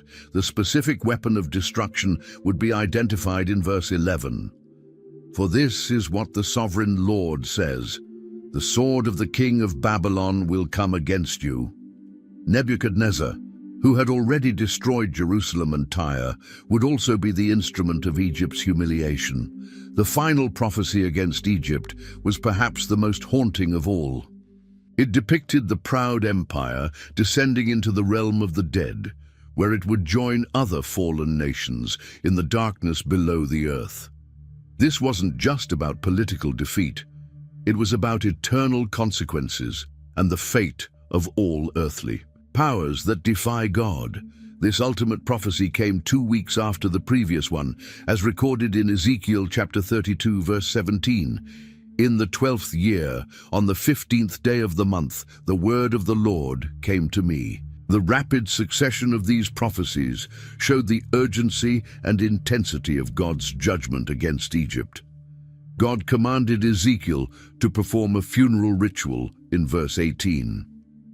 Son of man, wail for the hordes of Egypt, and consign to the earth below, both her and the daughters of the mighty nations, along with those who go down to the pit. This was a burial ceremony for a nation that wasn't dead yet, prophetically sealing their doom. The descent to Sheol was described in verse 19. Do you surpass others in beauty? Go down and be laid among the uncircumcised. Egypt's pride in its beauty and civilization would count for nothing in the realm of death, where all earthly distinctions disappeared. In the underworld, Egypt would encounter other fallen powers. Verse 22 revealed the first group. Assyria is there with her whole army. She is surrounded by the graves of all her slain, all who have fallen by the sword. The mighty Assyrian Empire, which had once terrorized the ancient world, was already waiting in the darkness. Each fallen nation was described with the same refrain about their former power and present humiliation. Verse 24 introduced another. Elam is there, with all her hordes around her grave. All of them are slain, fallen by the sword. All who had spread terror in the land of the living went down uncircumcised to the earth below. The pattern continued with more nations in verse 26. Meshech and Tubal are there, with all their hordes around their graves. All of them are uncircumcised, killed by the sword because they spread their terror in the land of the living. Each empire that had once inspired fear was now itself terrified and defeated. Even the ancient warriors of old were present. Verse 27 described them. But they do not lie with the fallen warriors of old, who went down to the realm of the dead with their weapons of war, their swords placed under their heads and their shields resting on their bones. Though these warriors also had terrorized the land of the living, there were different levels even in the realm of death. The prophecy became personal for Egypt's allies in verse 29. Edom is there, her kings and all her princes. Despite their power, they are laid with those killed by the sword. They lie with the uncircumcised, with those who go down to the pit. Egypt would be joined by nations that had trusted in their alliance with her. The final group mentioned was particularly relevant in verse 30. All the princes of the north and all the Sidonians are there. They went down with the slain in disgrace, despite the terror caused by their power. They lie uncircumcised with those killed by the sword, and bear their shame with those who go down to the pit. Even Egypt's commercial partners would share her fate. When Pharaoh arrived in this realm of the dead, he would find a strange comfort in discovering he wasn't alone. Verse 31 revealed his reaction. Pharaoh, he and all his army, will see them, and he will be consoled for all his hordes that were killed by the sword, declares the sovereign Lord. His consolation would come from realizing that all earthly powers eventually faced the same end. The final verdict sealed Egypt's doom in verse 32. Although I had him spread terror in the land of the living, Pharaoh and all his hordes will be laid among the uncircumcised with those killed by the sword. declares the sovereign Lord. The empire that had terrorized others would itself become a source of terror through its spectacular fall. The vision of Sheol that concluded the prophecies against Egypt wasn't just about one nation's fate. It was a comprehensive picture of the ultimate destiny of all earthly powers that set themselves against God. This underground realm was portrayed as a vast cemetery where the proud empires of history lay in eternal defeat and shame. The description of this realm revealed a hierarchy even in death. Some nations were buried with honor, maintaining some dignity even in defeat, while others were consigned to the deepest shame and disgrace. The uncircumcised were separated from those who had maintained some covenant relationship with God, showing that spiritual condition affected even the afterlife. The repeated phrase, "they spread terror in the land of the living," emphasized that these nations had all been characterized by their use of fear and violence to maintain power. They had built their empires through intimidation and military might, making others tremble before their armies and political influence. But in death, the tables were completely turned. Those who had caused terror were now themselves terrorized. Those who had made others tremble were now trembling. The very power they had used to dominate others had become the source of their eternal humiliation. The image of weapons buried with some warriors, but not others, suggested that there were different types of military honor. Some had fought with a code of conduct that earned them a measure of respect even from their enemies, while others had been so brutal and dishonorable that they deserved no recognition even in death. The presence of kings, princes, and entire armies in this realm showed that no level of earthly authority provided protection from divine judgment. Royal blood, political alliances, military might, and economic power all proved useless when faced with the consequences of defying the creator of the universe. The mention of specific nations, Assyria, Elam, Meshech, Tubal, Edom, and Sidon, created a comprehensive survey of the ancient world's power centers. Each had dominated their region for a time, inspiring fear and commanding respect, but all had ultimately fallen to the same fate that awaited Egypt. This vision served as both warning and comfort. It was a warning to any nation or ruler who thought they could defy God without consequences, showing that even the mightiest earthly powers were temporary and vulnerable. But it was also comfort to God's people, showing that their oppressors would eventually face justice and that no enemy of God's people would escape accountability forever. The cosmic scope of this judgment revealed that history itself was moving toward a divine conclusion where all accounts would be settled and all wrongs would be made right. The nations that had seemed so permanent and powerful were actually just temporary actors on a stage, controlled by eternal purposes beyond their understanding. After all the devastating prophecies of judgment against Jerusalem and the surrounding nations, God was ready to show Ezekiel something that would change everything. This wasn't going to be another vision of destruction. This was going to be the most spectacular demonstration of resurrection power the world had ever seen. In Ezekiel chapter 37 verse 1, something extraordinary happened. The hand of the Lord was on me, and he brought me out by the Spirit of the Lord and set me in the middle of a valley. It was full of bones. God didn't just give Ezekiel a vision this time.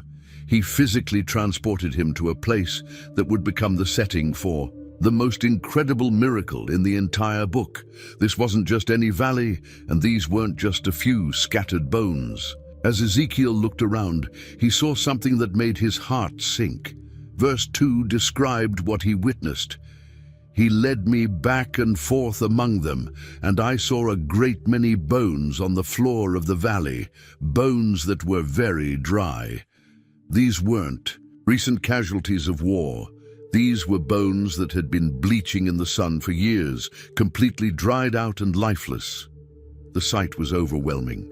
Everywhere Ezekiel looked, there were human remains scattered across the valley floor. Skulls, rib cages, leg bones, arm bones, the remnants of what had once been a massive army or population, now reduced to sun-bleached skeletons with no flesh, no life, and certainly no hope of ever living again.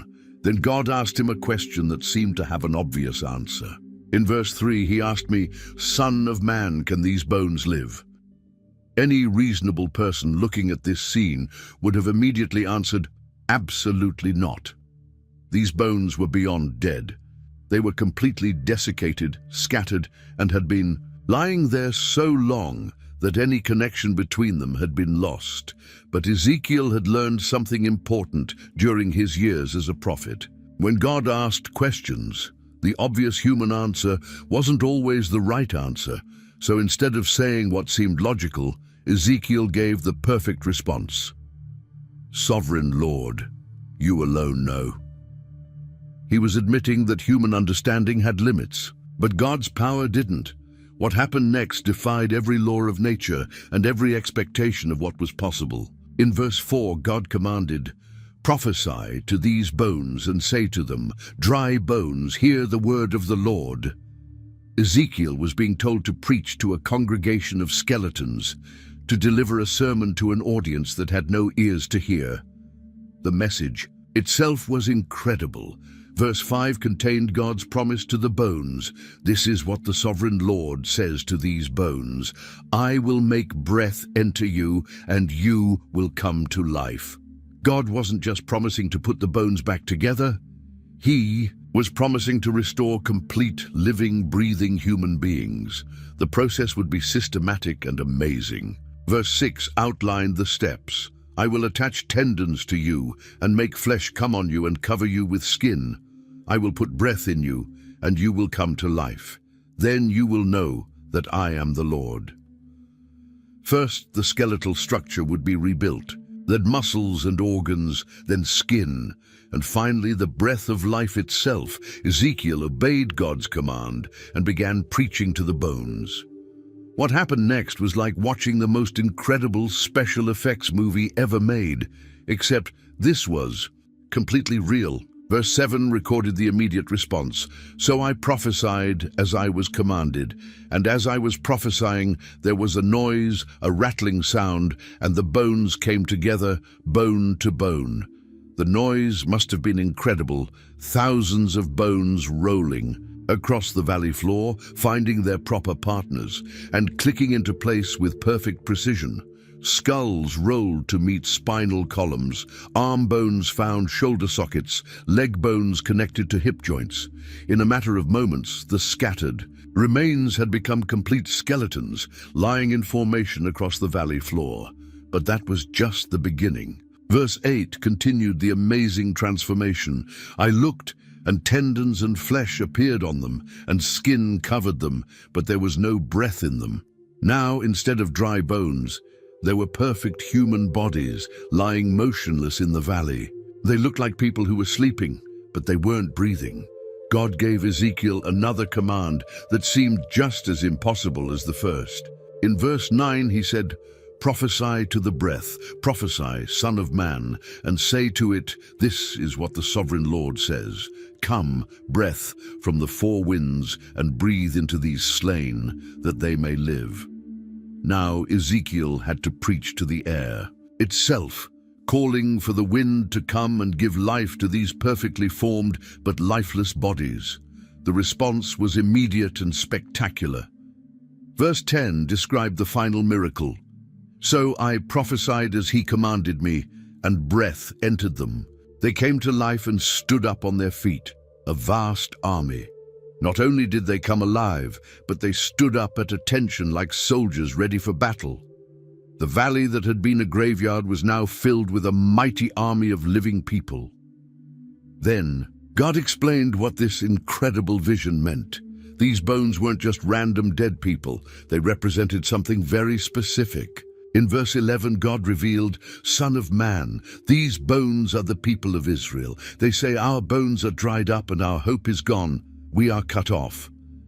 The vision was about God's people in exile, who felt as hopeless and lifeless as scattered bones. The Israelites in Babylon felt exactly like those dry bones. They had been cut off from their homeland, their temple was destroyed, their king was in chains, and their national identity seemed completely finished. They were saying things like, "We're as good as dead. Our nation is over. There's no hope for us to ever be a people again." But God had a message for them through this incredible vision. In verse 12 he declared, "Therefore prophesy and say to them, this is what the sovereign Lord says. My people, I am going to open your graves and bring you up from them. I will bring you back to the land of Israel." What seemed impossible to them was not only possible, but absolutely certain from God's perspective. The restoration wouldn't just be political, it would be spiritual. Verse 13 promised, "Then you, my people, will know that I am the Lord, when I open your graves and bring you up from them." They would experience God's power in such an unmistakable way that their faith would be completely renewed. But the most amazing promise was still to come. In verse 14, God revealed the ultimate purpose. "I will put my spirit in you, and you will live, and I will settle you in your own land. Then you will know that I, the Lord, have spoken, and I have done it, declares the Lord." This wasn't just about returning to geography. It was about receiving new spiritual life that would make them truly God's people again. After the spectacular vision of resurrection, God gave Ezekiel another dramatic demonstration, but this one was simpler and more practical. It involved 2 pieces of wood and a message that would give hope to a people who had been divided for centuries. The demonstration began with a simple command in Ezekiel chapter 37, verse 16. "Son of man, take a stick of wood and write on it, belonging to Judah and the Israelites associated with him. Then take another stick of wood and write on it, belonging to Joseph, that is, to Ephraim and all the Israelites associated with him." Ezekiel was to prepare 2 wooden sticks, each representing one part of the divided kingdom. This division went back over 300 years to the time when Solomon's kingdom had split after his death. The northern kingdom, called Israel or Ephraim, had included 10 tribes and had been destroyed by Assyria. The southern kingdom, called Judah, had included 2 tribes and had just been destroyed by Babylon. For centuries, these 2 parts of God's people had been separate nations, often fighting against each other instead of working together. The next instruction was simple but profound. Verse 17 commanded, "Join them together into one stick, so that they will become one in your hand." Ezekiel was to hold the 2 sticks together so they appeared to be a single piece of wood. This visual demonstration would capture everyone's attention and make them ask what it meant. Sure enough, the people's curiosity was aroused. Verse 18 recorded their question. "When your people ask you, won't you tell us what you mean by this?" They could see that something significant was being communicated through this simple act, but they needed the interpretation. God's explanation was better than anything they could have imagined. In verse 19, he revealed, "Say to them, this is what the sovereign Lord says. I'm going to take the stick of Joseph, which is in Ephraim's hand, and of the Israelite tribes associated with him, and join it to Judah's stick, making them a single stick of wood, and they will become one in my hand." God himself was going to reunify his divided people. The reunification wouldn't just be symbolic, it would be literal and permanent. Verse 21 promised, "I will take the Israelites out of the nations where they have gone. I will gather them from all around and bring them back into their own land." This would involve people who had been scattered not just to Babylon, but to many different countries over several centuries. The new unified nation would be completely different from the old divided kingdoms. Verse 22 declared, I will make them one nation in the land, on the mountains of Israel. There will be one king over all of them, and they will never again be two nations or be divided into two kingdoms. The political division that had weakened and eventually destroyed both kingdoms would never happen again. The spiritual transformation would be just as dramatic as the political reunification. Verse 23 promised, they will no longer defile themselves with their idols and vile images, or with any of their offenses, for I will save them from all their sinful backsliding, and I will cleanse them. They will be my people, and I will be their God. The idolatry that had caused the original division and both kingdoms' destruction would be completely eliminated. The leadership of this new unified nation would be perfect. Verse 24 revealed, my servant David will be king over them, and they will all have one shepherd. They will follow my laws and be careful to keep my decrees. This wasn't referring to the historical David coming back from the dead, but to a future king from David's family line who would rule with David's heart for God. This perfect king would establish a perfect kingdom. Verse 25 described the permanence of this arrangement. They will live in the land I gave to my servant Jacob, the land where your ancestors lived. They and their children and their children's children will live there forever, and David my servant will be their prince forever. This wouldn't be another temporary kingdom that would rise and fall like all the others. This would be an eternal kingdom. The relationship between God and his people would be restored to what it was always meant to be. Verse 26 promised, I will make a covenant of peace with them. It will be an everlasting covenant. I will establish them and increase their numbers, and I will put my sanctuary among them forever. Instead of the broken covenant that had led to judgment and exile, there would be an unbreakable covenant that would guarantee permanent blessing. The ultimate purpose was that the whole world would recognize God's relationship with his people. Verse 27 declared, my dwelling place will be with them. I will be their God, and they will be my people. And verse 28 concluded, then the nations will know that I, the Lord, make Israel holy, when my sanctuary is among them forever.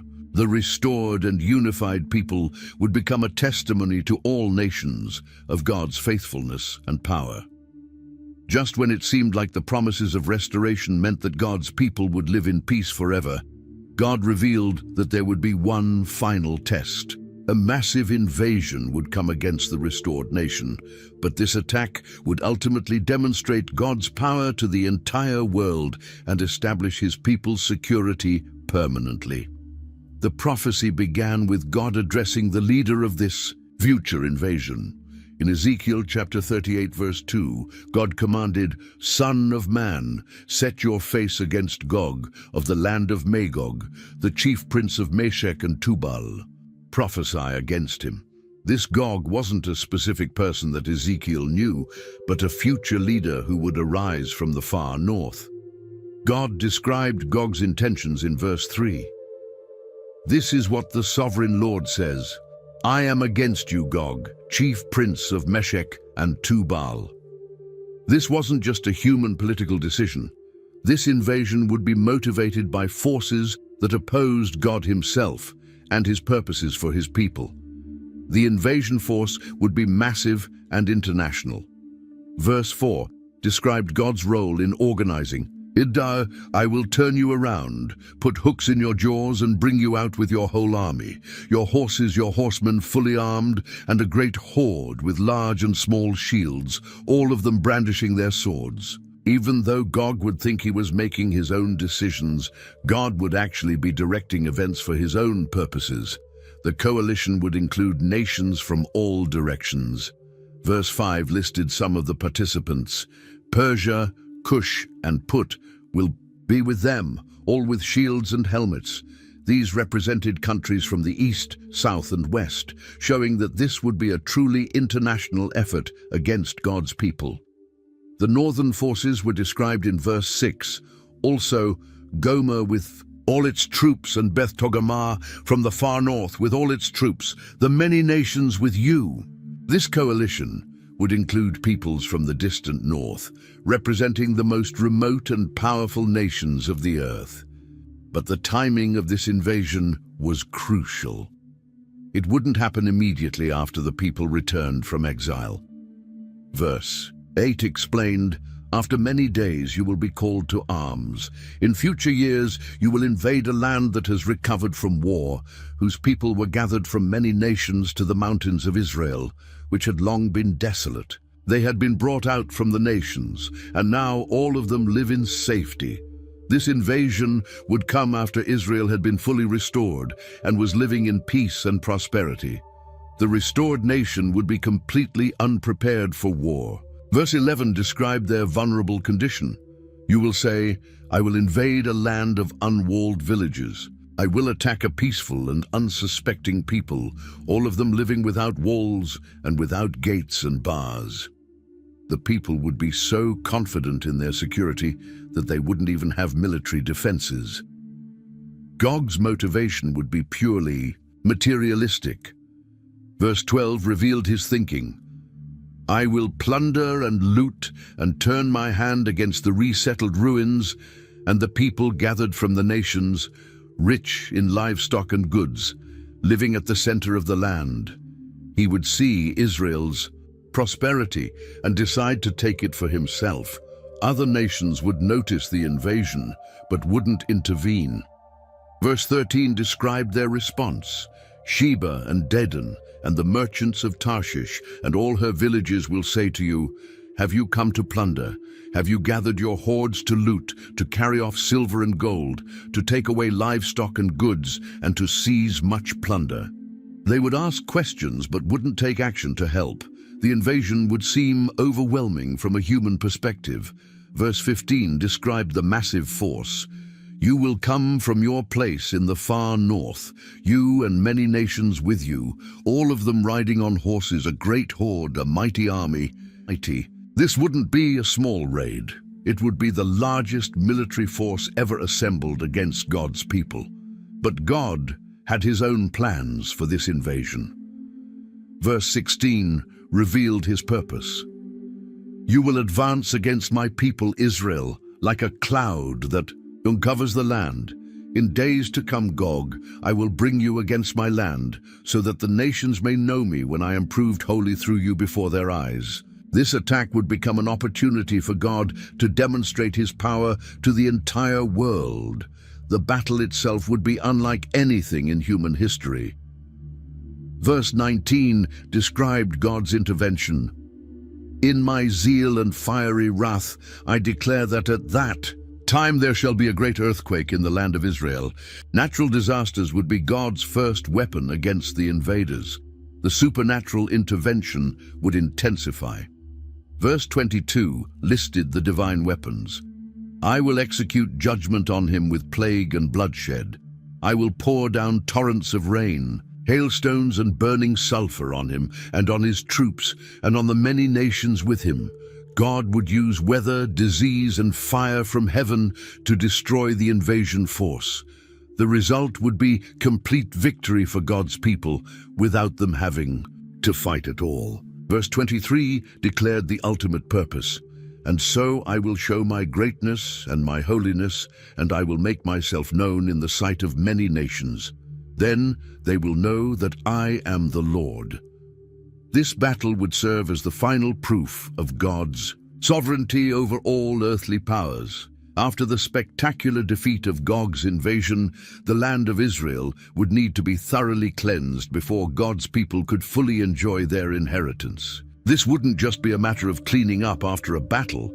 It would be a comprehensive purification that would take years to complete and would transform the very spiritual atmosphere of the land. The aftermath of the battle was described. In Ezekiel chapter 39 verse 9, "Then those who live in the towns of Israel will go out and use the weapons for fuel and burn them up, the small and large shields, the bows and arrows, the war clubs and spears. For 7 years they will use them for fuel." The amount of military equipment left behind would be so massive that it would provide fuel for the entire nation for 7 years. This detail revealed several important things. First, the invasion force had been enormous, large enough to equip an entire nation with fuel for 7 years. Second, the weapons were made of materials that could be burned, showing that even in this future time, some warfare would still involve traditional materials rather than being completely technological. Third, the people would be so secure after this victory that they could afford to burn military equipment rather than storing it for future conflicts. The cleanup of human remains would be even more extensive than dealing with the weapons. Verse 11 described the burial process. On that day, I will give Gog a burial place in Israel, in the valley of those who travel east of the sea. It will block the way of travelers, because Gog and all his hordes will be buried there. So it will be called the Valley of Hamon Gog. The number of bodies would be so great that they would create a physical obstacle for people trying to travel through the area. The burial would be a massive national project. Verse 12 explained the scope. For 7 months, the Israelites will be burying them in order to cleanse the land. It would take the entire nation working for 7 months just to bury all the dead invaders. This showed both the enormous size of the invasion force and the thoroughness required to properly cleanse the land. But even after 7 months of intensive burial work, the job wouldn't be completely finished. Verse 14 described the ongoing cleanup. People will be continually employed in cleansing the land. They will spread out across the land, and along with others, they will bury any bodies that are lying on the ground. Some bodies would be missed in the initial cleanup and would need to be found and buried later. The search would be systematic and careful. Verse 15 outlined the procedure.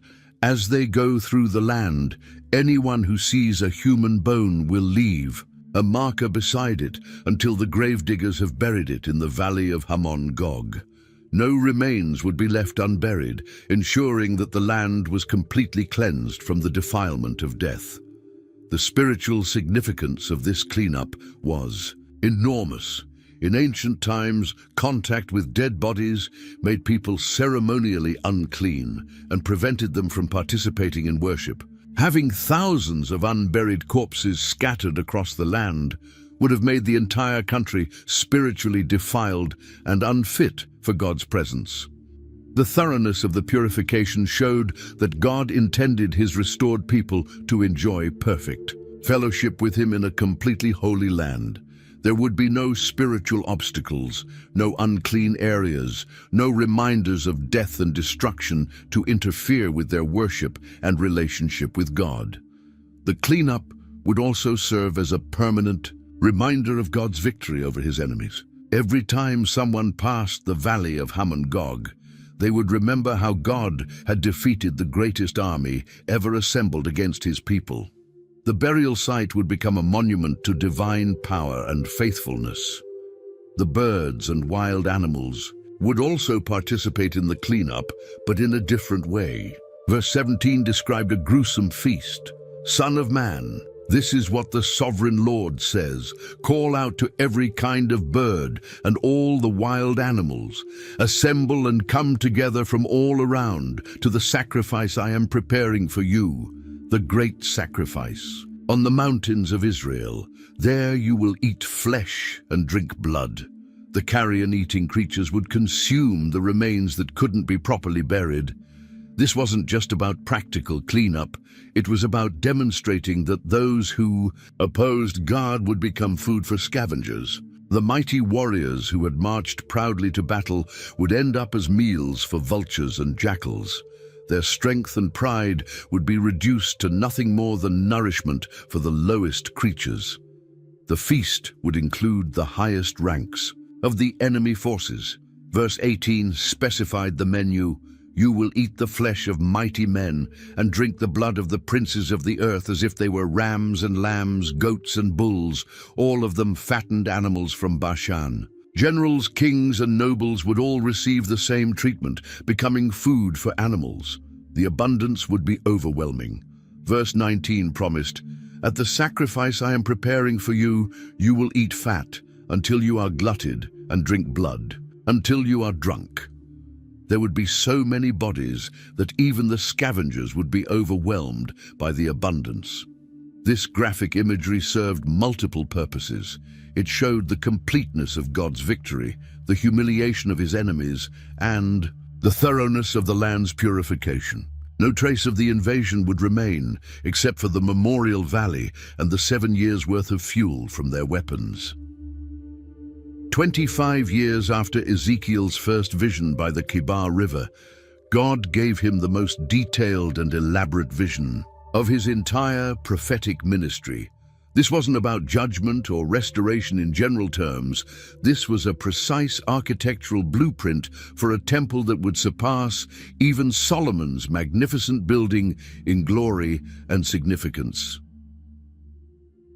The vision began with another supernatural transportation. In Ezekiel chapter 40, verse 1, the date was carefully recorded.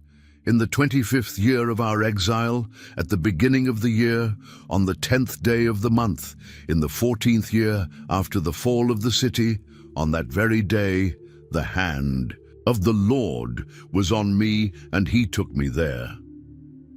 This was exactly 25 years after Ezekiel had been taken into exile, and 14 years after Jerusalem's destruction. Ezekiel found himself in a completely different place than the valley of dry bones. Verse 2 described his new location. In visions of God, he took me to the land of Israel and set me on a very high mountain, on whose south side were some buildings that looked like a city. He was back in the promised land, but everything was different from what he remembered. A mysterious figure was waiting for him there. Verse 3 introduced this being. He took me there, and I saw a man whose appearance was like bronze. He was standing in the gateway with a linen cord and a measuring rod in his hand. This wasn't an ordinary person.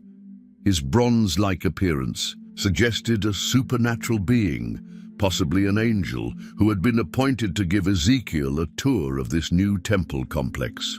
The bronze man gave Ezekiel specific instructions in verse 4.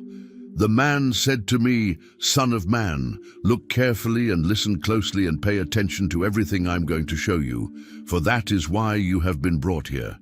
Tell the people of Israel everything you see." This wasn't just a casual tour. Ezekiel was being commissioned to remember every detail and report it accurately to the exiles in Babylon. The first thing they measured was the outer wall that surrounded the entire temple complex. Verse 5 described it. I saw a wall completely surrounding the temple area. The length of the measuring rod in the man's hand was 6 long cubits, each of which was a cubit and a handbreadth. He measured the wall. It was 1 measuring rod thick and 1 rod high. The wall was approximately 10 feet thick and 10 feet high, creating a substantial barrier around the holy area. The attention to detail was extraordinary. Every gateway, every room, every pillar, every threshold was measured with precision. The east gate, which was the main entrance, was particularly elaborate. Verse 6 began its description. Then he went to the east gate. He climbed its steps and measured the threshold of the gate. It was 1 rod deep. Every step of the entrance process was carefully designed and precisely measured. The guard rooms inside the gates were identical in size and spacing. Verse 7 recorded their dimensions.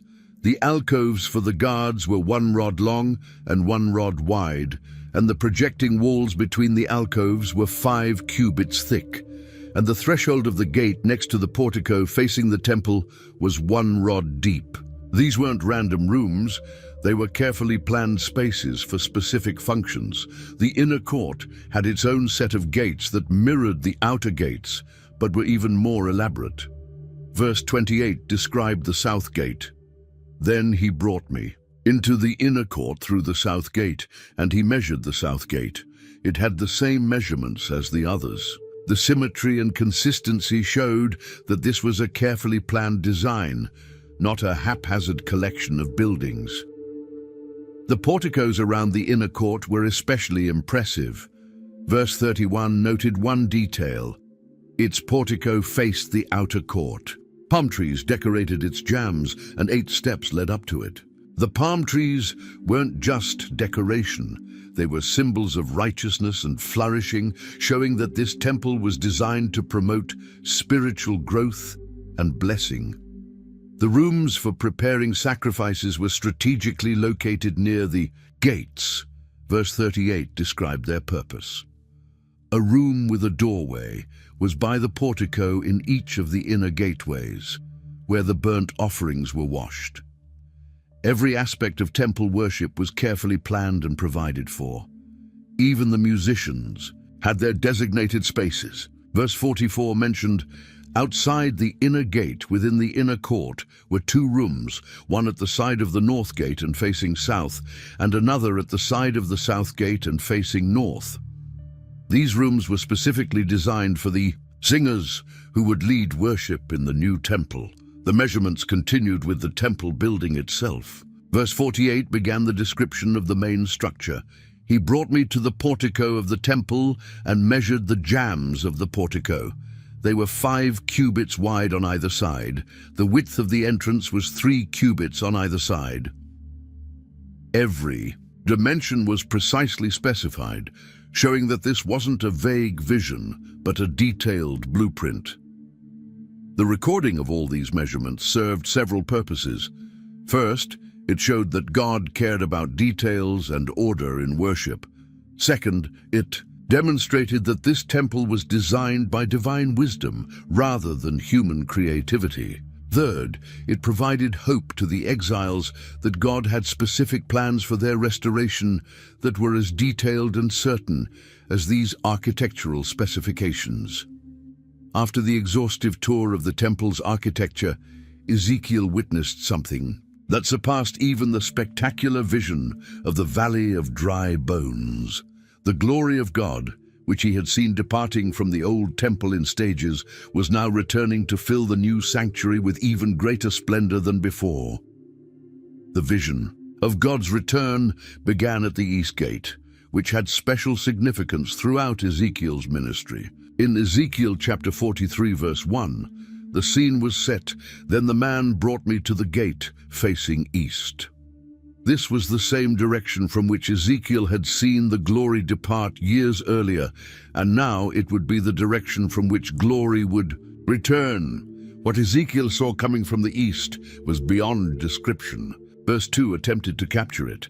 "And I saw the glory of the God of Israel coming from the east. His voice was like the roar of rushing waters, and the land was radiant with his glory." This wasn't just a bright light. This was the very presence of the Creator of the universe returning to dwell with his people. The sight immediately brought back memories of Ezekiel's earlier visions. Verse 3 recorded his recognition. "The vision I saw was like the vision I had seen when he came to destroy the city, and like the visions I had seen by the Kebar River, and I fell face down." This was the same glory that had called him to be a prophet, the same presence that had departed from Jerusalem, now returning in triumph. The glory didn't just hover outside the temple, it entered and filled the entire structure. Verse 4 described the magnificent entrance. "The glory of the Lord entered the temple through the gate facing east." The same gate through which the glory had departed was now the portal for its glorious return. The intensity of the divine presence was overwhelming. Verse 5 recorded what happened next. "Then the Spirit lifted me up and brought me into the inner court, and the glory of the Lord filled the temple." The entire building was saturated with God's presence, just as Solomon's temple had been filled. At its dedication, but even more intensely, Ezekiel found himself prostrate before this incredible display of divine glory, just as he had been at his first vision. But this time, instead of receiving a commission to prophesy judgment, he was witnessing the fulfillment of restoration promises. The God who had been forced to depart because of his people's sin was now returning to dwell with them permanently.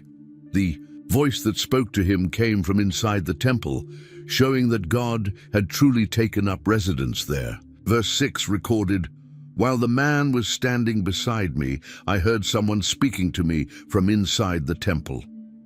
God was no longer speaking from a distance or through visions. He was speaking from his dwelling place among his people. The message was one of permanent establishment and eternal relationship. In verse 7, God declared, "Son of man, this is the place of my throne and the place for the soles of my feet. This is where I will live among the Israelites forever.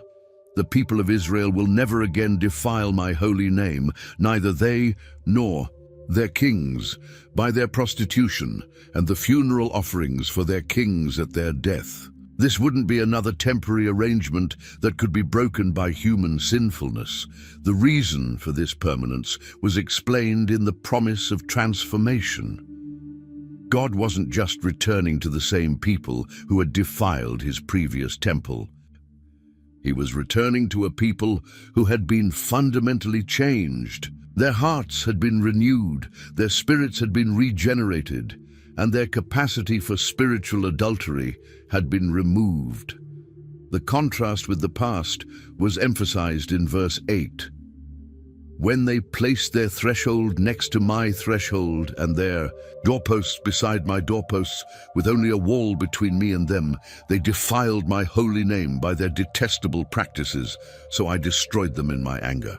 The old temple had been contaminated by the proximity of pagan worship and royal corruption, but the new arrangement would be completely different.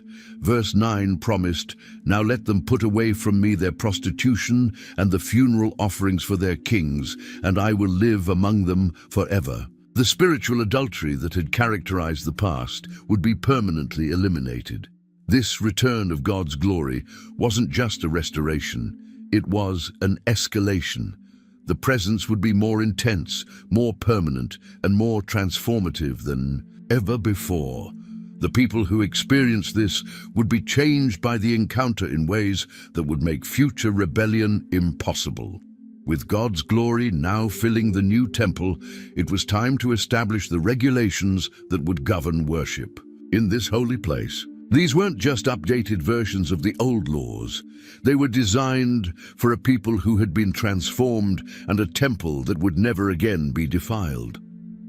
The first priority was ensuring that only appropriate people would be allowed to enter the sacred areas. In Ezekiel chapter 44, verse 6, God addressed the issue that had caused problems in the past. "Say to rebellious Israel, this is what the sovereign Lord says. Enough of your detestable practices, people of Israel." 9. The casual attitude toward holiness that had characterized the past would not be tolerated in the new temple. The specific problem was identified in verse 7. "In addition to all your other detestable practices, you brought foreigners uncircumcised, in heart and flesh into my sanctuary, desecrating my temple, while you offered me food, fat and blood, and you broke my covenant." Allowing unqualified people into sacred areas had been one of the major causes of the temple's defilement. The solution was strict access control. Verse 9 established the new policy. "This is what the sovereign Lord says. No foreigner uncircumcised in heart and flesh is to enter my sanctuary, not even the foreigners who live among the Israelites." Physical circumcision alone wasn't enough. There had to be spiritual circumcision as well, representing a genuine heart relationship with God.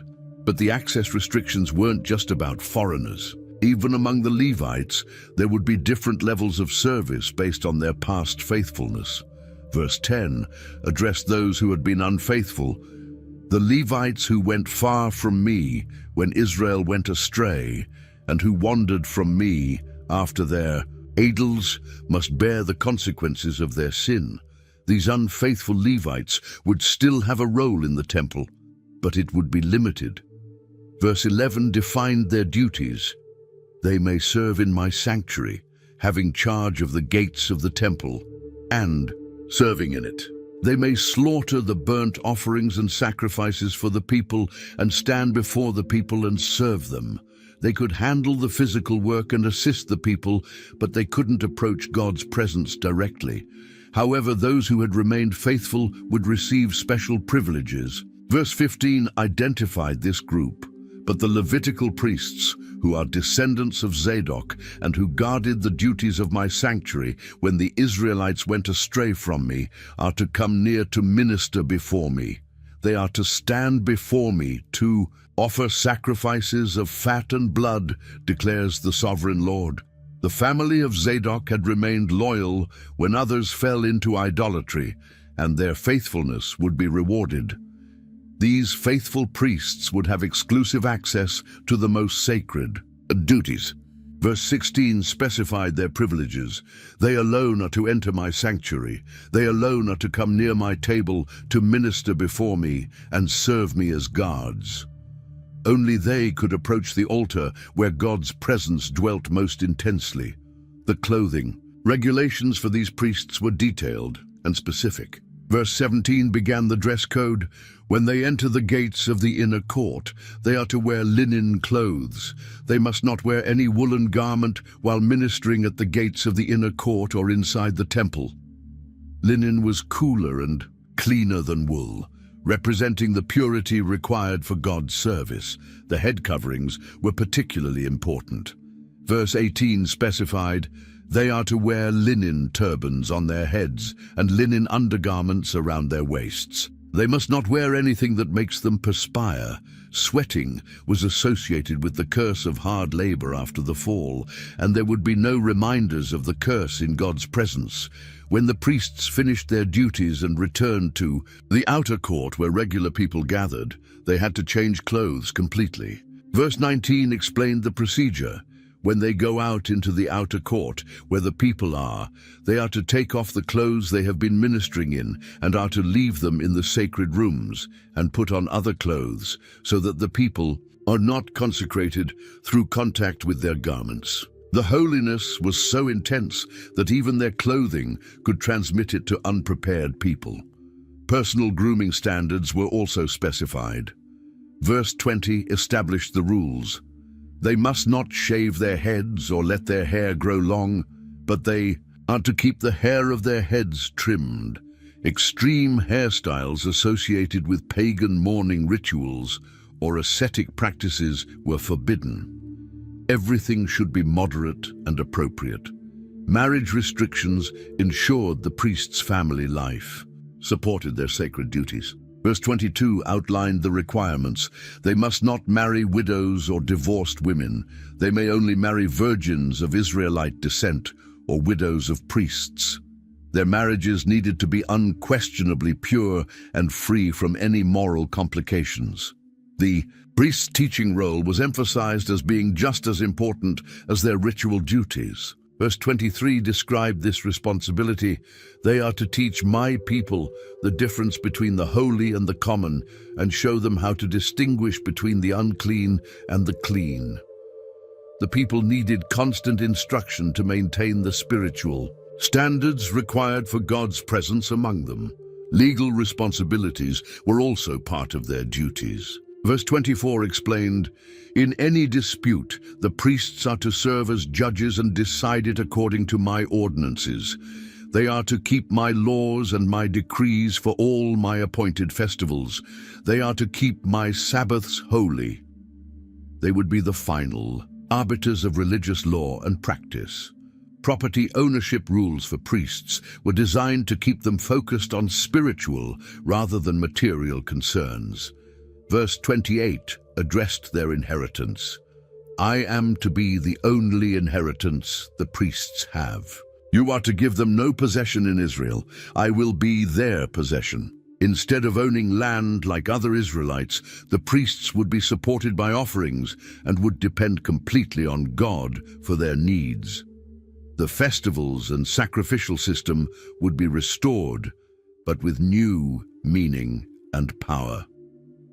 Chapter 45 outlined the regulations for the various offerings, showing that worship would continue, but in a context of permanent divine presence, rather than the tentative relationship that had characterized the past.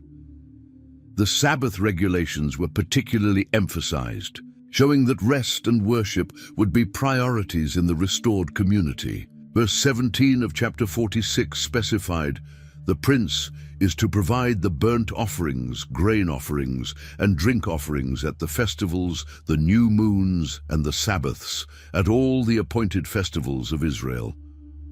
Even the political leadership would be focused on facilitating worship rather than pursuing secular power. The final vision that God gave to Ezekiel was perhaps the most practical and hopeful of all. After seeing the temple rebuilt and worship restored, he was shown how the entire promised land would be redistributed among the 12 tribes in a way that would ensure justice, equality, and permanent peace. This wasn't just about returning to the old tribal territories that had existed before the exile. This was a completely new arrangement that would correct the inequalities and conflicts that had contributed to the nation's downfall. In Ezekiel chapter 47, verse 13, God introduced the new system. "This is what the sovereign Lord says. These are the boundaries of the land that you will divide among the 12 tribes of Israel as their inheritance, with 2 portions for Joseph." The distribution would be fundamentally different from the original conquest under Joshua. Instead of each tribe receiving territory based on their military success or political influence, everyone would receive equal portions arranged in orderly parallel strips across the land. This geometric precision showed that divine wisdom, rather than human politics, would determine the boundaries. The northern border was carefully defined in verse 15. "This is to be the boundary of the land. On the north side, it will run from the Great Sea by the Hethlon Road, past Libo Hamath to Zedad." The boundaries would be larger and more clearly defined than they had been in the past, ensuring that there would be no disputes about territorial limits. But before describing the tribal allocations, God revealed something that would transform the very nature of the land itself. In chapter 47, verse 1, Ezekiel was shown an incredible sight. "The man brought me back to the entrance to the temple, and I saw water coming out from under the threshold of the temple toward the east, for the temple faced east. The water was coming down from under the south side of the temple, south of the altar." This wasn't just a small spring or drainage system. As Ezekiel followed the water eastward, it grew dramatically. Verse 3 described the first measurement. "As the man went eastward with a measuring line in his hand, he measured off 1,000 cubits and then led me through water that was ankle deep. The water was already substantial enough to create a stream. Another 1,000 cubits further, the water had grown significantly." Verse 4 continued, "He measured off another 1,000 cubits and led me through water that was knee-deep. He measured off another 1,000 and led me through water that was up to the waist." The stream was becoming a river fed by some supernatural source within the temple. The final measurement revealed something miraculous. Verse 5 described the climax. "He measured off another 1,000, but now it was a river that I could not cross, because the water had risen and was deep enough to swim in a river that no one could cross. In just 4,000 cubits, about 2 miles, ankle-deep water had become a major river. This river would bring life wherever it flowed." Verse 9 explained its power. "Swarms of living creatures will live wherever the river flows. There will be large numbers of fish, because this water flows there and makes the salt water fresh. So where the river flows, everything will live. Even the Dead Sea, which had been lifeless for millennia, would teem with fish when this river reached it. The vegetation along the riverbanks would be supernatural." Verse 12 described the miracle trees. "Fruit trees of all kinds will grow on both banks of the river. Their leaves will not wither, nor will their fruit fail. Every month they will bear fruit, because the water from the sanctuary flows to them. Their fruit will serve for food, and their leaves for healing." These trees would provide constant nourishment and medicine for God's people. This river flowing from the temple represented the life-giving power of God's presence among his people.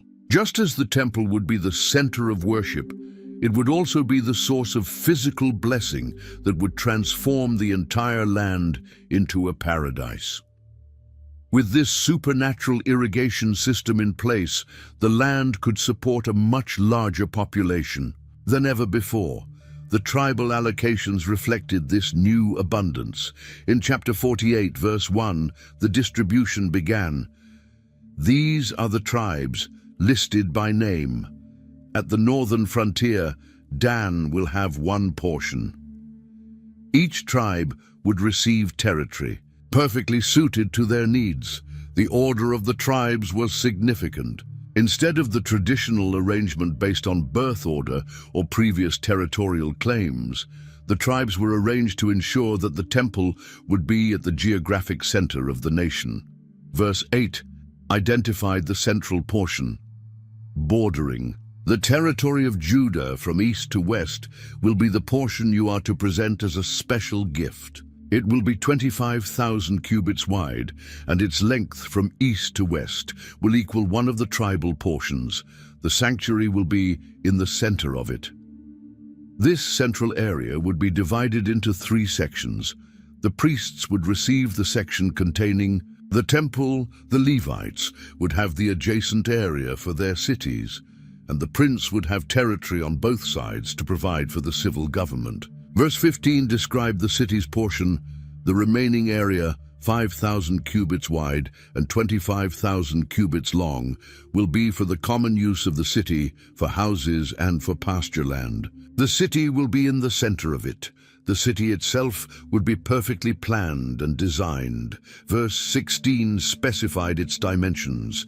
These will be its measurements: the north side 4,500 cubits, the south side 4,500 cubits, the east side 4,500 cubits, and the west side 4,500 cubits. This square city would be surrounded by pasture land and supplied by workers from all the tribes. Each side of the city would have 3 gates named after the tribes, ensuring that every part of the nation had representation in the capital. Verses 31-34 listed all 12 gates. The gates of the city will be named after the tribes of Israel. The 3 gates on the north side will be the gate of Reuben, the gate of Judah, and the gate of Levi. On the east side, which is 4,500 cubits long, will be 3 gates: the gate of Joseph, the gate of Benjamin, and the gate of Dan. On the south side, which measures 4,500 cubits, will be 3 gates: the gate of Simeon, the gate of Issachar, and the gate of Zebulun. On the west side, which is 4,500 cubits long, will be 3 gates: the gate of Gad, the gate of Asher, and the gate of Naphtali. The new name of the city would reflect its greatest glory: the permanent presence of God among his people. Verse 35 concluded the entire book with this magnificent promise. The distance all around will be 18,000 cubits, and the name of the city from that time on will be, "The Lord is there." This wasn't just a geographical designation, it was a theological statement. The city would be known throughout the world, not for its wealth, its military power, its political influence, or its architectural beauty, but for the fact that the creator of the universe had chosen to dwell there permanently among his people. Equal distribution of land among the tribes would eliminate the economic inequalities that had contributed to social unrest in the past. No tribe would be disadvantaged by poor soil or limited water access, because the supernatural river would ensure that all areas were equally productive. The geometric precision of the boundaries would prevent the territorial disputes that had often led to conflict between tribes. There would be no ambiguity about who owned what, and no opportunity for stronger tribes to encroach on weaker ones. The central location of the temple and the city would ensure that worship remained the focus of national life. No tribe would be so far from the sanctuary that regular participation in festivals would be difficult, and the prince's territory surrounding the central area would guarantee that civil government would always be oriented towards supporting rather than competing with religious leadership. Most importantly, the entire arrangement would serve as a physical demonstration that God had kept his promises to restore his people to their land and renew his relationship with them. Every boundary marker, every city gate, every flowing stream would be evidence that the God who had seemed to abandon them during the dark days of exile had actually been planning their restoration all along. The vision ended where it had begun. 25 years earlier, with the overwhelming reality of God's presence among his people. But instead of the mobile throne chariot that had appeared by the Kibar River, or the departing glory that had left the old temple, this presence was stationary, permanent, and transformative. The name of the city, the Lord is there, captured the essence of everything Ezekiel had been called to prophesy. Judgment would give way to restoration. Exile would end in return, and the God who seemed distant would prove to be eternally near. If this journey through Ezekiel has opened your eyes to see God's power and faithfulness in a new way, don't keep it to yourself. Hit that subscribe button right now so you never miss another incredible biblical adventure. There are so many more amazing stories waiting to be discovered together. And here's the thing, someone in your life needs to hear this message of hope. Today, maybe they're going through their own valley of dry bones moment, feeling like their dreams are scattered and lifeless. Share this video with them. Let them see that the same God who promised to breathe life into Israel's hopeless situation is still breathing life into impossible circumstances today. Your like, your share, your comment, they all help spread these life-changing biblical truths to people who desperately need to hear them. Together, we can make sure everyone gets to experience the book of Ezekiel like they've never seen it before. So what are you waiting for? Subscribe, share, and let's continue exploring God's incredible word together.